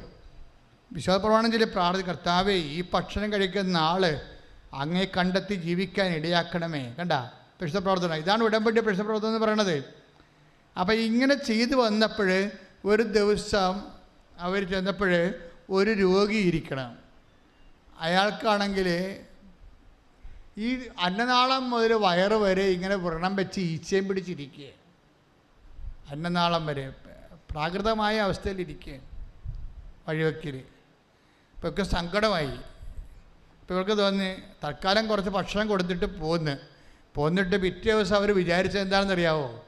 എന്താണ് വിചാരിച്ചത്? ഈ അന്നനാളം പോലെ കുറേ പഴക്കം ചെന്ന വ്രണമാണ്, മണമുണ്ടേ, പുഴുക്കളുണ്ടെന്ന് തോന്നണേ, ഈച്ച പിടിച്ചിട്ടുണ്ട്. അവർ പറഞ്ഞു കേൾക്കണത്, കർത്താവേ നാളെ ചെല്ലുമ്പോൾ ആ രോഗി അവിടെ ഉണ്ടാകണേ. എന്തിനാണ്? ഇവർ ബെറ്റാഡിനെടുത്ത് കുറച്ച് ഫസ്റ്റ് എയ്ഡൊക്കെ എടുത്തുകൊണ്ട് പോവുകയാണ്. അപ്പോൾ ബെറ്റാഡിനെടുത്ത് കഴിഞ്ഞപ്പോൾ അവർ ഡേറ്റ് നോക്കിയപ്പോൾ ബെറ്റാഡിൻ്റെ ഡേറ്റ് കഴിഞ്ഞു പോയി. അപ്പോൾ അത് ഉപയോഗിക്കാൻ പറ്റുകയില്ല. അപ്പോൾ അവർ പറയണതേ ഈശോയ്ക്ക് ഉപയോഗിക്കണമല്ലേ, അപ്പം അത് ഡേറ്റ് കഴിഞ്ഞത് ഉപയോഗിക്കുന്നത് കള്ളത്തരമല്ലേ. അപ്പം ഞാൻ അവിടെ വെച്ചിട്ട് എനിക്ക് സങ്കടത്തോടെ ഞാൻ ചെന്ന് മറ്റു മരുന്നെടുത്തുകൊണ്ട്, അപ്പം ഞാൻ ചെന്ന് അങ്ങേരെ കണ്ടപ്പോഴേ അങ്ങേരുടെ ആ കഴുത്ത് മുതൽ ഇവിടം വരെ സാധാരണ ശരീരം പോലെ പുറത്തിരിക്കണമെന്ന്. Hallelujah, hallelujah. അതാണ് സംഭവം. ഈശോ അവരുടെ മനസ്സാക്ഷി കണ്ട് കർത്താവ് അവരെ, ആ മനുഷ്യനെ സുഖപ്പെടുത്തി. അയാൾ ഓടി വന്നിട്ടും പറഞ്ഞ് എനിക്ക് 2 പൊതി തരണം, ഒരാൾക്ക് കൂടി കൊടുക്കാനുണ്ടെന്ന്. മക്കളെ, ഇതാണ് ഉടമ്പടിയുടെ പ്രേക്ഷിത പ്രവർത്തനം എന്ന് പറയണത്. നിങ്ങൾ ഈശോനെ കാണണം അതിൻ്റെ അകത്ത്. അല്ലാതെ ഇതൊരു ഫങ്ഷൻ പോലെ കണ്ടാൽ ഇത് വർക്കൗട്ട് ചെയ്യത്തില്ല. കാര്യം ഇതിൻ്റെ അകത്ത് ഞാനൊരു കാര്യം നിങ്ങൾ പറയട്ടെ. ഇപ്പോൾ ഈ കാനങ്കാരി അവസാനം എങ്ങനെ അവസാനം, യുവർ ഫെയ്ത്ത് ഈസ് ഗ്രേറ്റ്, നിൻ്റെ വലിയ വിശ്വാസമാണെന്ന് പറഞ്ഞ് കർത്താവ് അവളുടെ വിശ്വാസത്തെ അംഗീകരിച്ച് പറഞ്ഞ് അവൾ അനുഗ്രഹിക്കുകയും ചെയ്ത്. അപ്പോൾ നമുക്ക് ആസ്തിയായി. പക്ഷേ ഇനി വേറെ ഇതുപോലെ തന്നെ യഹൂദനല്ലാത്ത ഒരാളെ കാണുന്നുണ്ട് കർത്താവ്. അതൊരു യഹൂദ പ്രമാണി വന്നിട്ട് ശതാധിപനോട് പറയും, ശതാധിപനെക്കുറിച്ച് പറയും, ഈ ശതാധിപൻ എന്ന് പറയുന്ന ആളിൻ്റെ ഭൃത്യൻ രോഗബാധിതനായി വീട്ടിൽ കിടക്കുകയാണ്. എന്നിട്ട് 2 കാര്യം പറയും. എന്താ പറയണത് ശതാധിപനെക്കുറിച്ച്? ഒന്ന് വായിച്ചോളൂ. 5:7-5 യൂക്കാൻ്റെ സുവിശേഷം. സ്തുതിക്കട്ടെ. ഹല്ലേലൂയ, ഹല്ലേലൂയ, ഹല്ലേലൂയ, ഹല്ലേലൂയ, ഹല്ലേലൂയ. യേശുവേ നന്ദി. ഹല്ലേലൂയ, ഹല്ലേലൂയ, ഹല്ലേലൂയ, ഹല്ലേലൂയ, ഹല്ലേലൂയ. ലൂക്ക 7:5. എന്തെന്നാൽ അവൻ നമ്മുടെ ജനത്തെ സ്നേഹിക്കുന്നു. അതാ സംഭവം. ആ ശതാധിപനെ കുറിച്ച് റിപ്പോർട്ട് കൊടുക്കണത് ഇങ്ങനെയാണ്. എന്താണ്? ഈ യഹൂദ പ്രമാണി വന്ന് ഈശോയൊക്കെ പറയണ 2 കാര്യങ്ങളാണ്. എന്താണ്? ലൂക്ക 7:5 എന്താ പറയണത്? 1, അവൻ നമ്മുടെ ജനത്തെ സ്നേഹിക്കുന്നു, മനുഷ്യപ്പറ്റുള്ള ആളാണെന്ന്. രണ്ടാമത്തെ എന്താ? നമുക്ക് ഒരു സിനഗോഗ് പണിയിച്ചു തരികയും നമുക്കൊരു പ്രാർത്ഥനാലയം പണിയിച്ചു തരികയും ചെയ്തിട്ടുണ്ട്. കണ്ട, അയാൾക്ക് ആസ്തിയുണ്ട്. അയാൾ 0 ബാലൻസിലുള്ള ആളല്ല. നമുക്ക് ആസ്തി ഉണ്ടെങ്കിൽ, ഇപ്പോൾ ഈ പറഞ്ഞ ജാൻസി ജോണിക്ക് ആസ്തിയുണ്ട്. കർത്താവിന് വേണ്ടി ജോലി ചെയ്ത് വരുമ്പോൾ നല്ല ആസ്തി ഉണ്ടാവും. അതുകൊണ്ടാണ് ആ ആസ്തി പറഞ്ഞത്. ഇപ്പം നിങ്ങളെ റെക്കമെൻഡ് ചെയ്യണമെങ്കിലേ, ഇപ്പം മാതാവിൻ്റെ മധ്യസ്ഥതയിലല്ലേ നിങ്ങൾ ഇത് ഉടമ്പടി എടുത്തിരിക്കണത്. അപ്പം നിങ്ങളെ കാണുമ്പോൾ മാതാവിനെ റെക്കമെൻഡ് ചെയ്യണം. ഇവൾ നല്ല സ്ത്രീയാണ്, സുവിശേഷ വേല ചെയ്യുന്നുണ്ട്, ആത്മാക്കളുടെ വീണ്ടെടുപ്പിന് വേണ്ടി പ്രവർത്തിക്കുന്നുണ്ട്, പാവത്തങ്ങളെ കാണുമ്പോൾ കാരുണ്യം കാണിക്കുന്നുണ്ട് എന്ന് പറയാൻ വേണ്ടി മാത്രം ദൈവത്തിൻ്റെ തിരുസന്നിധിയിൽ നമ്മൾ ആസ്തി ഭദ്രതയുള്ളവരായിരിക്കണം. മനസ്സിലായ? വാല്യൂ എന്ന് പറഞ്ഞാൽ ഭയങ്കര സംഭവമാണ്. നിങ്ങൾക്ക് എന്ത് വിലയാണുള്ളത്? നിങ്ങൾ നല്ല മനുഷ്യരാണെങ്കിൽ ഉടമ്പടിയോടുകൂടി നിങ്ങളുടെ മൂല്യം വർദ്ധിച്ചിരിക്കും. നിങ്ങൾ ഈ ഉടമ്പടി എടുത്തിട്ട് മകളെ കെട്ടിക്കുക, അല്ലെങ്കിൽ മകന് PR കിട്ടുക, വസ്തു വിൽക്കുക മാത്രമുള്ള കലാപരിപാടിയാണെങ്കിൽ ദൈവത്തെ നിങ്ങളെ ഹെൽപ്പ് ചെയ്യേണ്ട കാര്യം എന്താ? ഒരു കാര്യമില്ല. Why should I help you? അപ്പം അതുകൊണ്ട് എപ്പോഴും നമ്മൾ ശ്രദ്ധിക്കേണ്ട കാര്യം, ഉടമ്പടിയിൽ വലിയ മാറ്റങ്ങൾ, കാര്യം ഉടമ്പടിയേക്കാൾ വലിയ കാര്യം ദൈവത്തിന് ചെയ്യാനില്ല. അപ്പോൾ ആ ഉടമ്പടി കറക്റ്റായിട്ടാണ്, സത്യസന്ധമായിട്ടാണ്, അഭിഷേകത്തോടെയാണ്, ആത്മാർത്ഥതയോടെയാണ്, വിശ്വസ്തയോടെയാണ്. നമ്മുടെ ജോഷുവ 24:14 അനുസരിച്ച് സത്യസന്ധതയുണ്ട്, വിശ്വസ്തതയുണ്ടെന്നുണ്ടെങ്കിൽ ദൈവത്തിന് ഒത്തിരി കാറിപ്പോയി പ്രാർത്ഥിക്കേണ്ട ഒരു കാര്യമില്ല. സത്യസന്ധയും വിശ്വസ്തതയും ഉണ്ടെങ്കിൽ ഓട്ടോമാറ്റിക്കായിട്ട് ദൈവം സത്യമായതുകൊണ്ട് അതിനോട് ആൻസറബിളാണ് എന്നോട്. അപ്പം നിങ്ങൾ ചെയ്യേണ്ടത് ഒത്തിരി കാറിക്കോവി ഇമോഷൻസ് ഒന്നും കാണിക്കാതെ മര്യാദയ്ക്ക് ശാന്തമായിട്ട് ദൈവത്തിൻ്റെ ജോലി ഭംഗിയായിട്ട് ചെയ്യണം, വിശ്വസ്തയോട് ചെയ്യണം, ആത്മാർത്ഥതയോട് ചെയ്യണം. അങ്ങനെ ചെയ്തു വരുമ്പോൾ ദൈവത്തിന് മനസ്സിലാകും നീ വിശ്വാസം ജീവിക്കുന്ന പ്രാർത്ഥനാ വരമുള്ള ഒരാളാണെന്ന്. പ്രാർത്ഥിക്കുക, കർത്താവായ ദൈവമേ, കർത്താവായ ദൈവമേ, വിശ്വാസം ജീവിക്കുന്ന പ്രാർത്ഥനാ വരമുള്ള ഒരു വ്യക്തിയായി എന്നെ വളർത്തണമേ. ശ്രദ്ധിക്കട്ടെ, ഹല്ലേലൂയ. ഒരു വാല്യൂ ആണ് ഇതിൻ്റെ ഉടമ്പടിയുടെ ഒരു വാല്യൂ ആണ് കരുണ. കരുണ എന്തിനു വേണ്ടിയുള്ളതാണ്? കാണിക്കാനുള്ളതാണ്. മനസ്സിലായില്ലേ? കരുണ ചുരുട്ടി കെട്ടി പെട്ടിടകത്ത് വെച്ച് അലമാരിയിട്ട് താക്കോലിട്ട് പൂട്ടാനുള്ളതല്ല, കരുണ കാണിക്കാനുള്ളതാണ്. കരുണ ഒരു വാല്യൂ ആണ്. ഈ കരുണ നമുക്ക് ഡെവലപ്പ് ചെയ്ത് വന്നിട്ടുണ്ടോ എന്ന് നോക്കണം. ഉടമ്പടിയോട് കൂടി നിങ്ങളുടെ വസ്ത്രങ്ങൾ പങ്കുവെക്കുന്നു, അല്ലെങ്കിൽ ഭക്ഷണം പങ്കുവെക്കുന്നു അല്ല പ്രശ്നം. നിങ്ങൾക്ക് കരുണ എന്ന കരുണ എന്ന് പറഞ്ഞാൽ എന്താ? മാർപ്പാപ്പ ഉൾപ്പെടെയുള്ള സഭയുടെ എല്ലാ ആൾക്കാരും കരുണയെക്കുറിച്ച് പറയും. കരുണ എന്ന് പറഞ്ഞാൽ എന്താ ശരിക്കും പറഞ്ഞാൽ? What is it? കരുണയെന്ന് പറഞ്ഞു കഴിഞ്ഞാൽ കൊടുക്കുന്ന, സഹിക്കുന്ന സ്നേഹത്തിനാണ് ഈ കരുണയെന്ന് പറയണത്. അർഹതയില്ലാത്ത സ്ഥലത്ത് കൊടുക്കുന്ന, കൈമാറുന്ന സ്നേഹത്തിനാണ് കരുണയെന്ന് പറഞ്ഞ സ്നേഹം തന്നെയാണ്. പക്ഷേ ഈശോ പറഞ്ഞിട്ടുണ്ട്, നിങ്ങളെ സ്നേഹിക്കുന്നവരെ മാത്രം സ്നേഹിച്ചാൽ നിങ്ങൾക്ക് എന്താണ് പ്രതിഫലത്തിന് എന്താണ്? അവകാശം. അപ്പം പ്രതിഫലത്തിന് അവകാശമില്ലാത്ത വ്യക്തികളുണ്ടാകും സമൂഹത്തിൽ. മനസ്സിലായില്ലേ? പ്രതിഫലത്തിന് അവകാശമില്ലാത്ത, നിങ്ങൾ കരുണ കാണിക്കാൻ യാതൊരു അർഹതയുമില്ലാത്ത വ്യക്തികളുണ്ടാകും. നിങ്ങൾ പറയാം, അവൻ ഞങ്ങളുടെ ഇപ്പം നിങ്ങൾ കുടുംബത്തിൽ തന്നെ വിചാരിച്ചോ, കുടുംബത്തിൽ തന്നെ ഇപ്പം നിങ്ങളുടെ അനിയൻ്റെ മകൾക്ക് അവൾക്ക് പഠിക്കാൻ പൈസ ഇല്ല. അപ്പം നിങ്ങളെന്താ പറയണത്? ഞങ്ങൾക്ക് കിട്ടിയത് തന്നെ ഓഹരി തന്നെയാണ്, അവന് കിട്ടിയ ഓഹരി തന്നെ ഞങ്ങൾക്കും കിട്ടിയത്. അവൻ കുടിച്ച് തേച്ച് മുഴുകി കളഞ്ഞ്. അതിപ്പോൾ ഞങ്ങളെന്നാ ചെയ്യാനാണ്? മനസ്സിലായില്ലേ? ചേട്ടൻ അനുജന് തുല്യ പങ്കാളിത്തമാണ് കിട്ടിയിരിക്കണത്. അവൻ മറ്റും വെള്ളം അടിച്ച് വീശി കളഞ്ഞ് അതിൻ്റെ ഭവിഷ്യത്തായിട്ട് അനുഭവിക്കണം അവൻ്റെ മകളാണ്, അല്ലേ? അവളുടെ മകൾ 1-2 വയസ്സ് വ്യത്യാസമേ ഉള്ളൂ. അപ്പോൾ അതേസമയം തന്നെ ഞങ്ങളെന്ത് ചെയ്യാനാണ്? ഞങ്ങൾക്കും കിട്ടിയ ഓഹരി തന്നെയാണ് അവർക്കും കിട്ടിയത്. അവർക്ക് കിട്ടിയത് തന്നെയാണ് ഞങ്ങൾക്കും കിട്ടിയത്. അവൻ കുടിച്ച് തേച്ച് കഴിഞ്ഞാൽ ഞങ്ങളെന്ത് ചെയ്യാനാണ്? അവിടെയാണ് പ്രശ്നം. ഇവളെന്താ ഇങ്ങനെ പറയാൻ കാര്യം?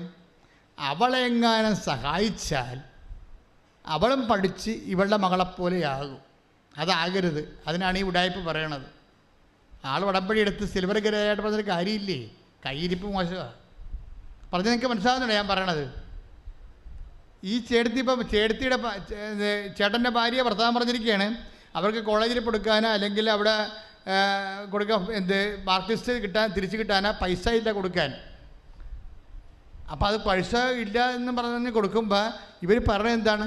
ഞങ്ങൾക്ക് ഇതൊക്കെ എന്ത് കാര്യം? ഞങ്ങൾക്ക് കിട്ടിയ അത്രയും കാശ് അവർക്ക് കിട്ടിയായിരുന്നു.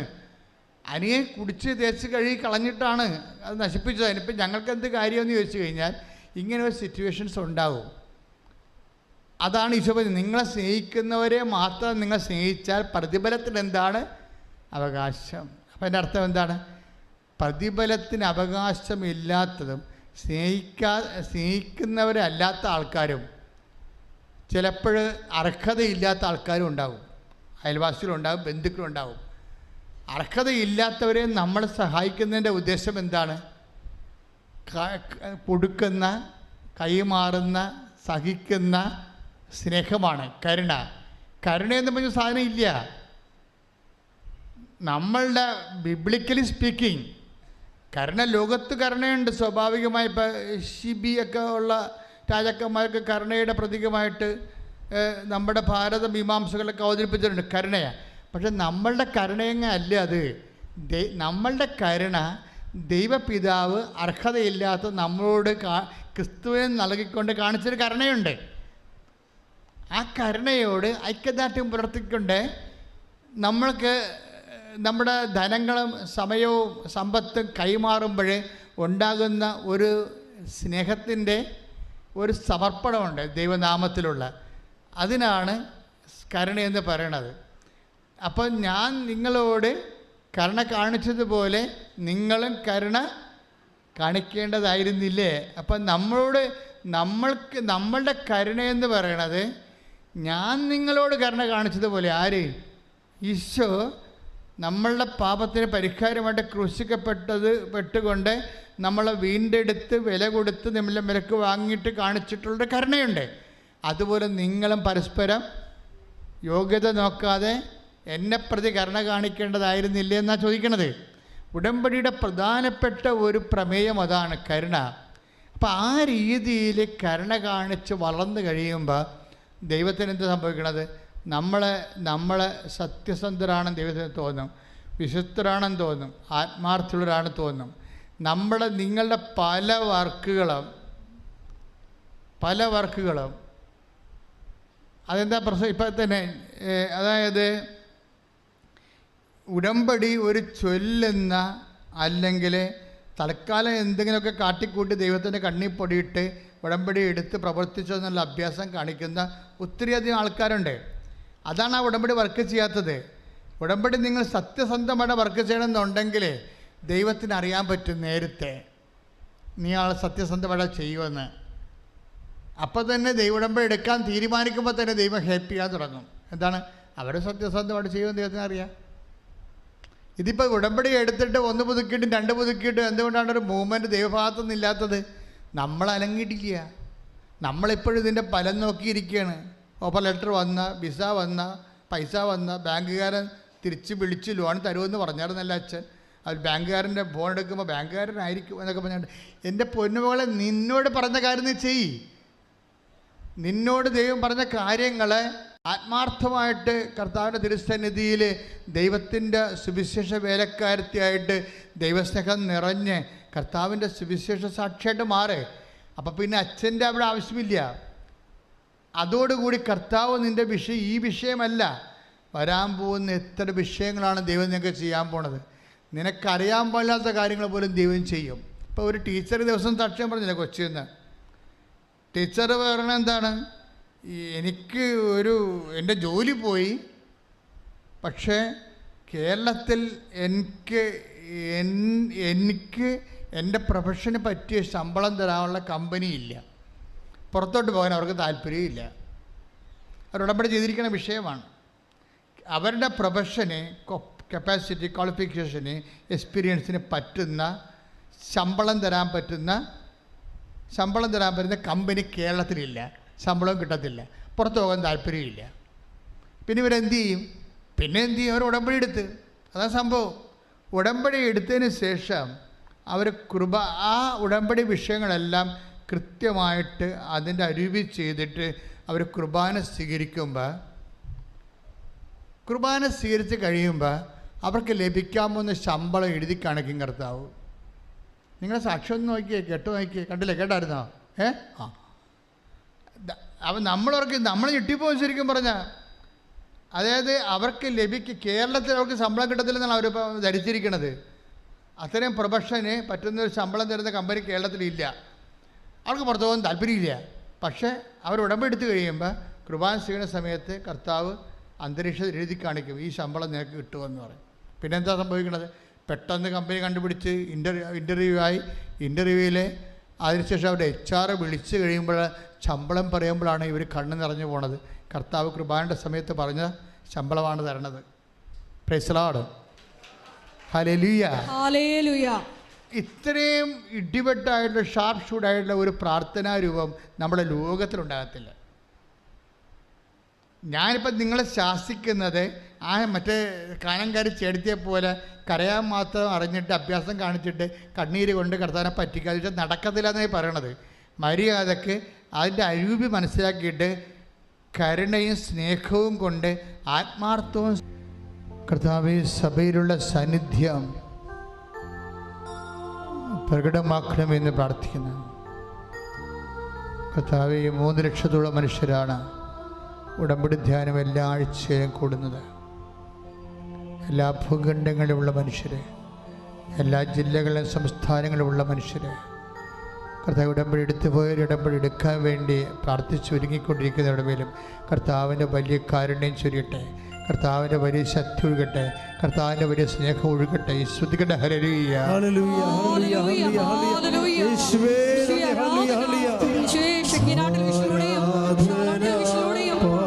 യൂട്യൂബ് ചാനലിലൂടെയും എല്ലാ മക്കളെയും സ്പർശിക്കണമേ, സാക്ഷികളാക്കി ഉയർത്തണമേ. ഹല്ലേലൂയ. ആരാധന പാടാം മാലാഖമാരും ജീവന്റെ തിരുഭോജ്യമേ. സ്നേഹം, പരിശുദ്ധാത്മാവിൻ്റെ വരദാനങ്ങൾ ആണ് ഉടമ്പടി വർക്കൗട്ട് ചെയ്യണത്.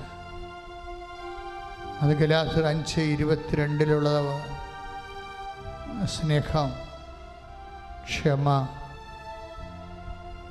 ദയ, നന്മ, വിശ്വസ്തത, ആത്മസംയമനം. ദയയാണ് ഇതിൻ്റെ കരുണയുടെ ഭാഗത്ത് നിൽക്കുന്നത്. കരുണ എന്ന് പറയുന്നത്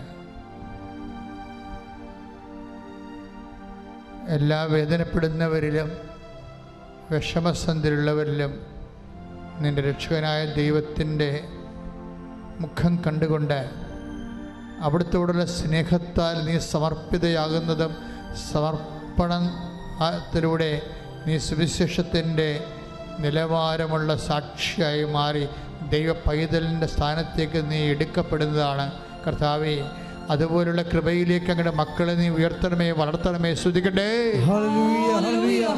യേശുവേ ആരാധന. മാലാഖമാരും ജീവന്റെ തിരുഭോജ്യമേ. ആരാധന പാടാം മാലാഖമാരും ജീവന്റെ തിരുഭോജ്യമേ. എൻ്റെ പ്രിയപ്പെട്ടവരെ, നമ്മൾ ഉടമ്പടി വച്ചിരിക്കുന്ന അനേകം കാര്യങ്ങളുണ്ട്. ആ മേഖലയെല്ലാം ദൈവത്തിൻ്റെ കരുണയാണ് നമ്മൾ അടിസ്ഥാനപരമായിട്ട് പ്രതീക്ഷിക്കുന്നതും യാചിക്കുന്നതും. കർത്താവേ, ഞങ്ങളുടെ ഉടമ്പടി നിയോഗങ്ങളോട് നീ കരുണ തോന്നണമെന്ന് പ്രാർത്ഥിക്കുന്നു. അങ്ങനെ നീ കരുണ തോന്നാൻ വേണ്ടി ഞങ്ങളുടെ നിബന്ധനകളോട് കർത്താവേ, ഉടമ്പടിയുടെ കരുണയിൽ അധിഷ്ഠിതമായ ഒരു ആധ്യാത്മികമായ അഭിഷേകം ഞങ്ങളെ വളർത്തണമെന്ന് പ്രാർത്ഥിക്കുന്നു. കർത്താവേ, ഓരോ ദിവസവും ഉണ്ടാകുന്ന ഓരോ സംഭവങ്ങൾ, ഓരോ ദിവസങ്ങൾ ഞങ്ങൾ കണ്ടുമുട്ടുന്ന ഓരോ വിഷയങ്ങൾ എല്ലായിടത്തും ദൈവത്തെ കണ്ടെത്തി ദൈവത്തിന് വേണ്ടി ജീവിക്കാൻ ഞങ്ങൾക്ക് പ്രത്യേകമായ അഭിഷേകം നൽകിക്കൊണ്ട് ഞങ്ങളെ കൃപയിൽ വളർത്തണമെന്ന് പ്രാർത്ഥിക്കുന്നു. പ്രാർത്ഥനാ വരം കൊണ്ട്, അതുപോലെ വിശ്വാസ വരം കൊണ്ട് ഞങ്ങൾക്ക് നിലവാരമുള്ള സുവിശേഷ സാക്ഷികളായി ഞങ്ങൾ ഉയർത്തണമെന്ന് പ്രാർത്ഥിക്കുന്നു. ശ്രുതിക്കട്ടെ. ഹല്ലേലൂയ, ഹല്ലേലൂയ, ഹല്ലേലൂയ. യേശുവേ നന്ദി. ഹല്ലേലൂയ. ആരാധന പാടാം മാലാഖമാരും ജീവന്റെ തിരുഭോജ്യമേ. ആരാധന പാടാം മാലാഖമാരും ജീവന്റെ തിരുഭോജ്യമേ. കാരുണ്യമേ, ഓ ദിവ്യമാ സ്നേഹമേ, ഓ ദിവ്യകാരുണ്യമേ.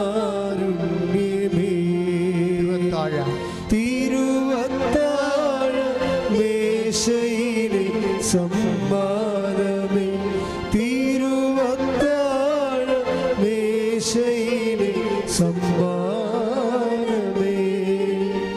ഓ ദിവ്യമാ സ്നേഹമേ, ഓ ദിവ്യകാരുണ്യമേ. മക്കളെ, കൈകൾ കൂപ്പിക്കൊണ്ട് സ്തുതിക്കട്ടെ മക്കളെ. Hallelujah, hallelujah. കർത്താവേ, നിന്റെ ഉന്നതമായ നാമത്തിന് സ്വന്തം ചെയ്യുന്ന കർത്താവെ, മക്കളുടെ കരുണ തോന്നി ഇവിടെ പ്രാർത്ഥിക്കുന്നവരും തീർത്ഥാടനത്തിൽ പ്രാർത്ഥിക്കുന്നവരും അന്യദേശങ്ങളിൽ നിന്ന് പ്രാർത്ഥിക്കുന്നവരും കർത്താവെ, ഇപ്പോഴേ ദേവാലയത്തിൽ കർത്താവെ നിന്റെ ജീവനോടെ നീ ജ്വലിച്ചു നിൽക്കുന്ന ദൈവികമായ അഭിഷേകത്തിൻ്റെ ഈ വലിയ നിമിഷങ്ങളിൽ കർത്താവെ, നിന്റെ കരുതരണങ്ങളാണ് ഇപ്പോഴതിൻ്റെ അത്ഭുതകരങ്ങളെ മക്കളെ സ്പർശിക്കണമെന്ന് പ്രാർത്ഥിക്കുന്ന കർത്താവെ.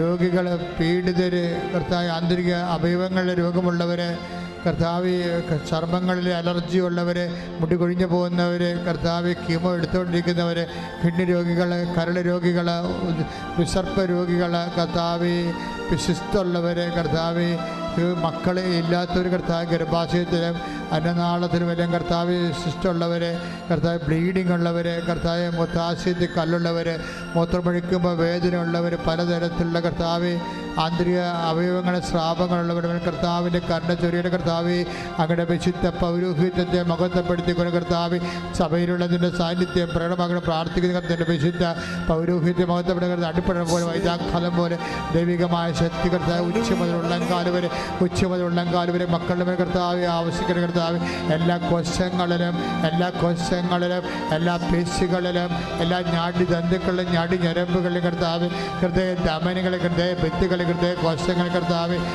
ഹൃദയത്തിൻ്റെ അസ്വസ്ഥ, കരളിൻ്റെ അസ്വസ്ഥങ്ങൾ, കിഡ്നിയുടെ അസ്വസ്ഥങ്ങൾ, കർത്താവ് എല്ലാവിധ ആന്തരിക അവയവങ്ങൾ, കർത്താവ് ഘരണീയ രോഗങ്ങൾ, PCOD രോഗങ്ങൾ, വിസർപ്പ രോഗങ്ങൾ, കർത്താവ് പാരസിസ് രോഗങ്ങൾ, കർത്താവ് എല്ലാ തരത്തിലുള്ള രോഗങ്ങൾ, ബ്രെയിൻ ട്യൂമറുള്ളവർ, ട്യൂമറിൻ്റെ അസുഖങ്ങൾ, മറ്റിടങ്ങളിൽ ശാരീരികമായ ഇടങ്ങളിലുള്ളവരുടെ സിസ്റ്റമുള്ളവർ, കർത്താവ് എപ്പിലെപ്സി രോഗികൾ, കർത്താവ് കർത്താവ് പലതരത്തിലുള്ള രോഗങ്ങൾ അനുഭവിക്കുന്ന മക്കൾ, കർത്താവ് അങ്ങയുടെ തിരുസന്നിധിയിൽ ഉച്ച മുതൽ കർത്താവ് ഉള്ളംകാല് വരെ കർത്താവ് എല്ലാ കോശങ്ങളിലും പേശികളിലും കർത്താവിൻ്റെ വിശുദ്ധമായ രക്തം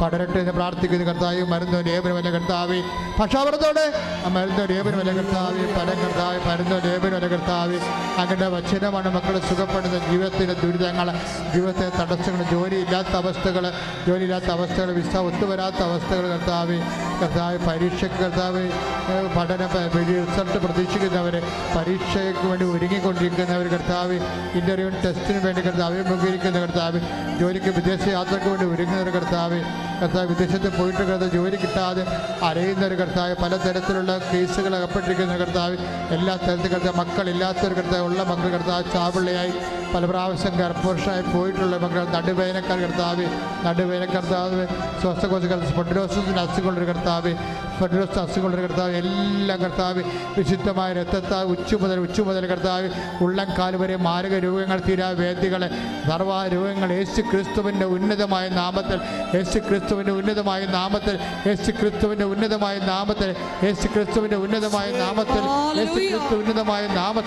മാരക രോഗങ്ങൾ, തീരാവേദികൾ, ജീവിത ദുരിതങ്ങൾ അടിപ്പിടർ പോലെ വൈദാഖാനം പോലെ ദൈവിക ശക്തി വെക്കട്ടെ, ദൈവീയ ശക്തി വെക്കട്ടെ, അടിപ്പിടർ പോലെ വൈദാഖാനം പോലെ ദൈവികമായ ശക്തി വെക്കട്ടെ. ഈശോ എല്ലാ രോഗങ്ങളും യേശു ക്രിസ്തുവിന്റെ നാമത്തിൽ മാറിപ്പോകട്ടെ. ഹല്ലേലൂയ, ഹല്ലേലൂയ, ഹല്ലേലൂയ. എല്ലാ രോഗങ്ങളും സുഖപ്പെടുത്തിക്കൊണ്ട് ഈശോ നിന്റെ നാമം മഹത്വപ്പെടുത്തണമേ. ഹല്ലേലൂയ. നാഥാവരേണമേ, സൗഖ്യം നൽകണമേ. നാഥാവരേണമേ, എന്നിൽ നിറയണമേ. നാഥാവരേണമേ, സൗഖ്യം നൽകണമേ. എൻ്റെ മക്കളെ, വിവാഹം ഒത്തുവരാത്തവര്, വിവാഹത്തിൽ മാനസികമായിട്ട് പൊരുത്തക്കുറവുണ്ടായിട്ട് അകന്നു പോകാൻ പോകുന്നവർ, വിവാഹത്തിൻ്റെ കേസിലകപ്പെട്ടിരിക്കുന്നവർ, സാമ്പത്തിക തകർച്ച മൂലം കുടുംബത്തിൻ്റെ സമാധാനം അനുഭവിക്കാതെ കുടുംബമായിട്ടിങ്ങനെ കഴിഞ്ഞു കൂടുന്നുവെന്ന് മാത്രമേ ഉള്ളൂ. ഒരു കുടുംബജീവിതത്തിൻ്റെ യാതൊരു ചൈതന്യവും ഇല്ലാത്ത രീതിയിൽ പലതരത്തിൽ നിരാലംബരായി പോയിരിക്കുന്ന മക്കളുടെ ദുർനടപ്പുകൾ, തെറ്റായ ബന്ധങ്ങൾ, അവരുടെ പഠനങ്ങൾക്കുണ്ടാകുന്ന തകർച്ചകൾ, അന്യദേശങ്ങളിൽ പോയിട്ട് ഇപ്പോഴും പണം അങ്ങോട്ട് അയച്ചു കൊടുത്ത് കുടുംബം കടമായി പോയിക്കൊണ്ടിരിക്കുന്ന അവസ്ഥകൾ, കർത്താവ് ഭവനരഹിതരെ, ഒരു മാർഗവും കൺമുമ്പിൽ തെളിഞ്ഞു വരാത്തവർ, കടബാധ്യതകൾ കൊണ്ട് പൊറുതിമുട്ടിയിട്ട് ഉടമ്പടി എടുത്തത് കൊണ്ട് മാത്രം ജീവിച്ചിരിക്കുന്നവർ, അങ്ങനെ വ്യത്യസ്തങ്ങളായ മേഖലകളിൽ വേദനപ്പെട്ട് ജീവിക്കുന്നവരെ പരിശുദ്ധ അമ്മ ദേവമാതാവിന് കൃപാസനം അൾത്താരയിൽ ജീവനോടെ പ്രത്യക്ഷപ്പെട്ട അമ്മയുടെ മാധ്യസ്ഥത്തിൽ 38 വർഷം ഞാൻ അർപ്പിച്ച കുർബാനയുടെ യോഗ്യതയിൽ ഈ അൾത്താരയിൽ നടന്ന 10,000-കണക്കിന് ആരാധന ശക്തിയാൽ കർത്താവെ വന്ന് സാക്ഷ്യം പറയുന്നതിന് വേണ്ടി കർത്താവെ ഓരോ മകനെയും മകളെയും ഇവിടെ ഉള്ളവരെയും അകലങ്ങളിൽ പ്രാർത്ഥിക്കുന്നവരെയും കർത്താവിൻ്റെ തിരുമുർ വാർന്ന വലതുകരത്താൽ അടിപ്പിണ പോലെ കർത്താവെ ആശീർവദിക്കുന്ന പ്രാർത്ഥിക്കുന്ന ദൈവത്തിൻ്റെ കരുണ കർത്താവ് ദൈവത്തിൻ്റെ കരുണ ഉച്ച മുതൽ ഉള്ളംകാല് വരെ ദൈവികമായ ശക്തി ഒഴുകുകയും എല്ലാ വിവിധ പ്രാരാബ്ധങ്ങളിൽ നിന്നും എല്ലാ മനസ്സിൻ്റെ തറവാദങ്ങൾ അതുപോലെ തന്നെ മനസ്സിൻ്റെ തറവാദങ്ങൾ കർത്താവ് എന്ത് ചെയ്യണമെന്ന് അറിയാൻ പാടില്ലാത്ത കുഴഞ്ഞുപോയ മനസ്സ് തകർന്നു പോയ മനസ്സ് ശരീരവും തളർന്നിട്ട് ജീവിക്കാൻ വേണ്ടി പറ്റാതിരിക്കുന്ന അവസ്ഥയിൽ ആരും സഹായിക്കാൻ എല്ലാവരും ആശ്വാസവാക്ക് പോലും പറയാൻ പറ്റാത്തവർ ആത്മധൈര്യം നഷ്ടപ്പെട്ടു പോയവരുടെ മേലെല്ലാം ദൈവത്തിൻ്റെ കരുണ ചൊരിയട്ടെ ശ്രുതിക്കട്ടെ.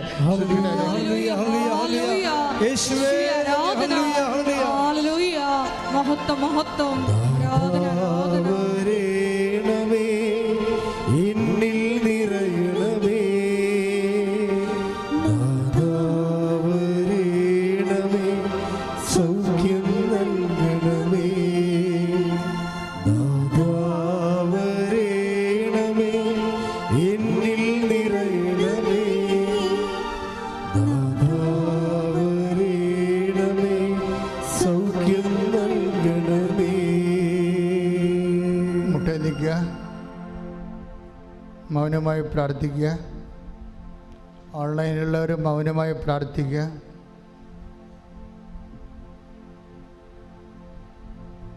ഈ ആഴ്ചയിലും ഈ മാസത്തിലും അത് നടക്കേണ്ട വിഷയങ്ങൾ പരിശുദ്ധ അമ്മയുടെ മാധ്യസ്ഥയിൽ ഏൽപ്പിച്ചുകൊണ്ട് പ്രാർത്ഥിക്കുക. ഫലപ്രദമായ ഉടമ്പടി എടുക്കാൻ വേണ്ടി പ്രാർത്ഥിക്കുക. ഉടമ്പടി അല്പം ചൈതന്യം കുറഞ്ഞു പോയവർ ഇരട്ടി ചൈതന്യത്തിന് വേണ്ടി പ്രാർത്ഥിക്കുക.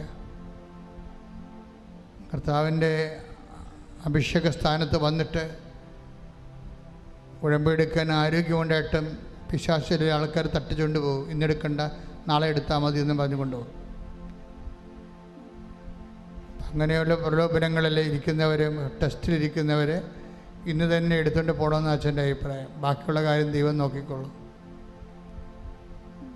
സാത്താൻ്റെ തട്ടിപ്പിൽ വീണ് പോകരുത്. സമാപന ആശീർവാദമാണ്. എന്തെങ്കിലും വ്യക്തിപരമായ വിഷയങ്ങളുള്ളവർ ഇപ്പോഴും കണ്ണീരോടെ കർത്താവിൻ്റെ തിരുസന്നിധിയിൽ പ്രാർത്ഥിക്കുക.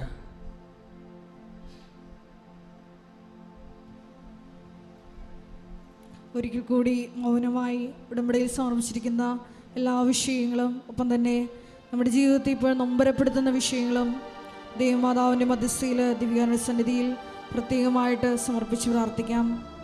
ഒപ്പം തന്നെ ഇന്നത്തെ ധ്യാനത്തിൻ്റെ വചന വെളിപാടിൻ്റെ അടിസ്ഥാനത്തിൽ പ്രാർത്ഥന വരമെന്ന വലിയ കൃപയ്ക്ക് വേണ്ടി നമുക്ക് പ്രാർത്ഥിക്കാം. വിശ്വാസ വരം ലഭിക്കുന്നതിന് വേണ്ടി നമുക്ക് പ്രത്യേകം പ്രാർത്ഥിക്കാം. കാരുണ്യ പ്രവർത്തികളിലൂടെയും പ്രേക്ഷിത പ്രവർത്തനങ്ങളിലൂടെയും ദൈവത്തിരുസന്നിധിയിൽ ആസ്തി വർദ്ധിപ്പിച്ചെടുക്കുവാൻ ഈശോയെ ഈ ആരാധനയിലൂടെ ഞങ്ങൾ ഓരോരുത്തരെയും അഭിഷേകം ചെയ്യണമേ എന്ന് പ്രാർത്ഥിച്ചുകൊണ്ട് ശിരസ് നമിച്ച് നമുക്ക് ദിവ്യകാരുണ്യനാഥൻ്റെ ആശീർവാദം സ്വീകരിക്കാം.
പരിശുദ്ധ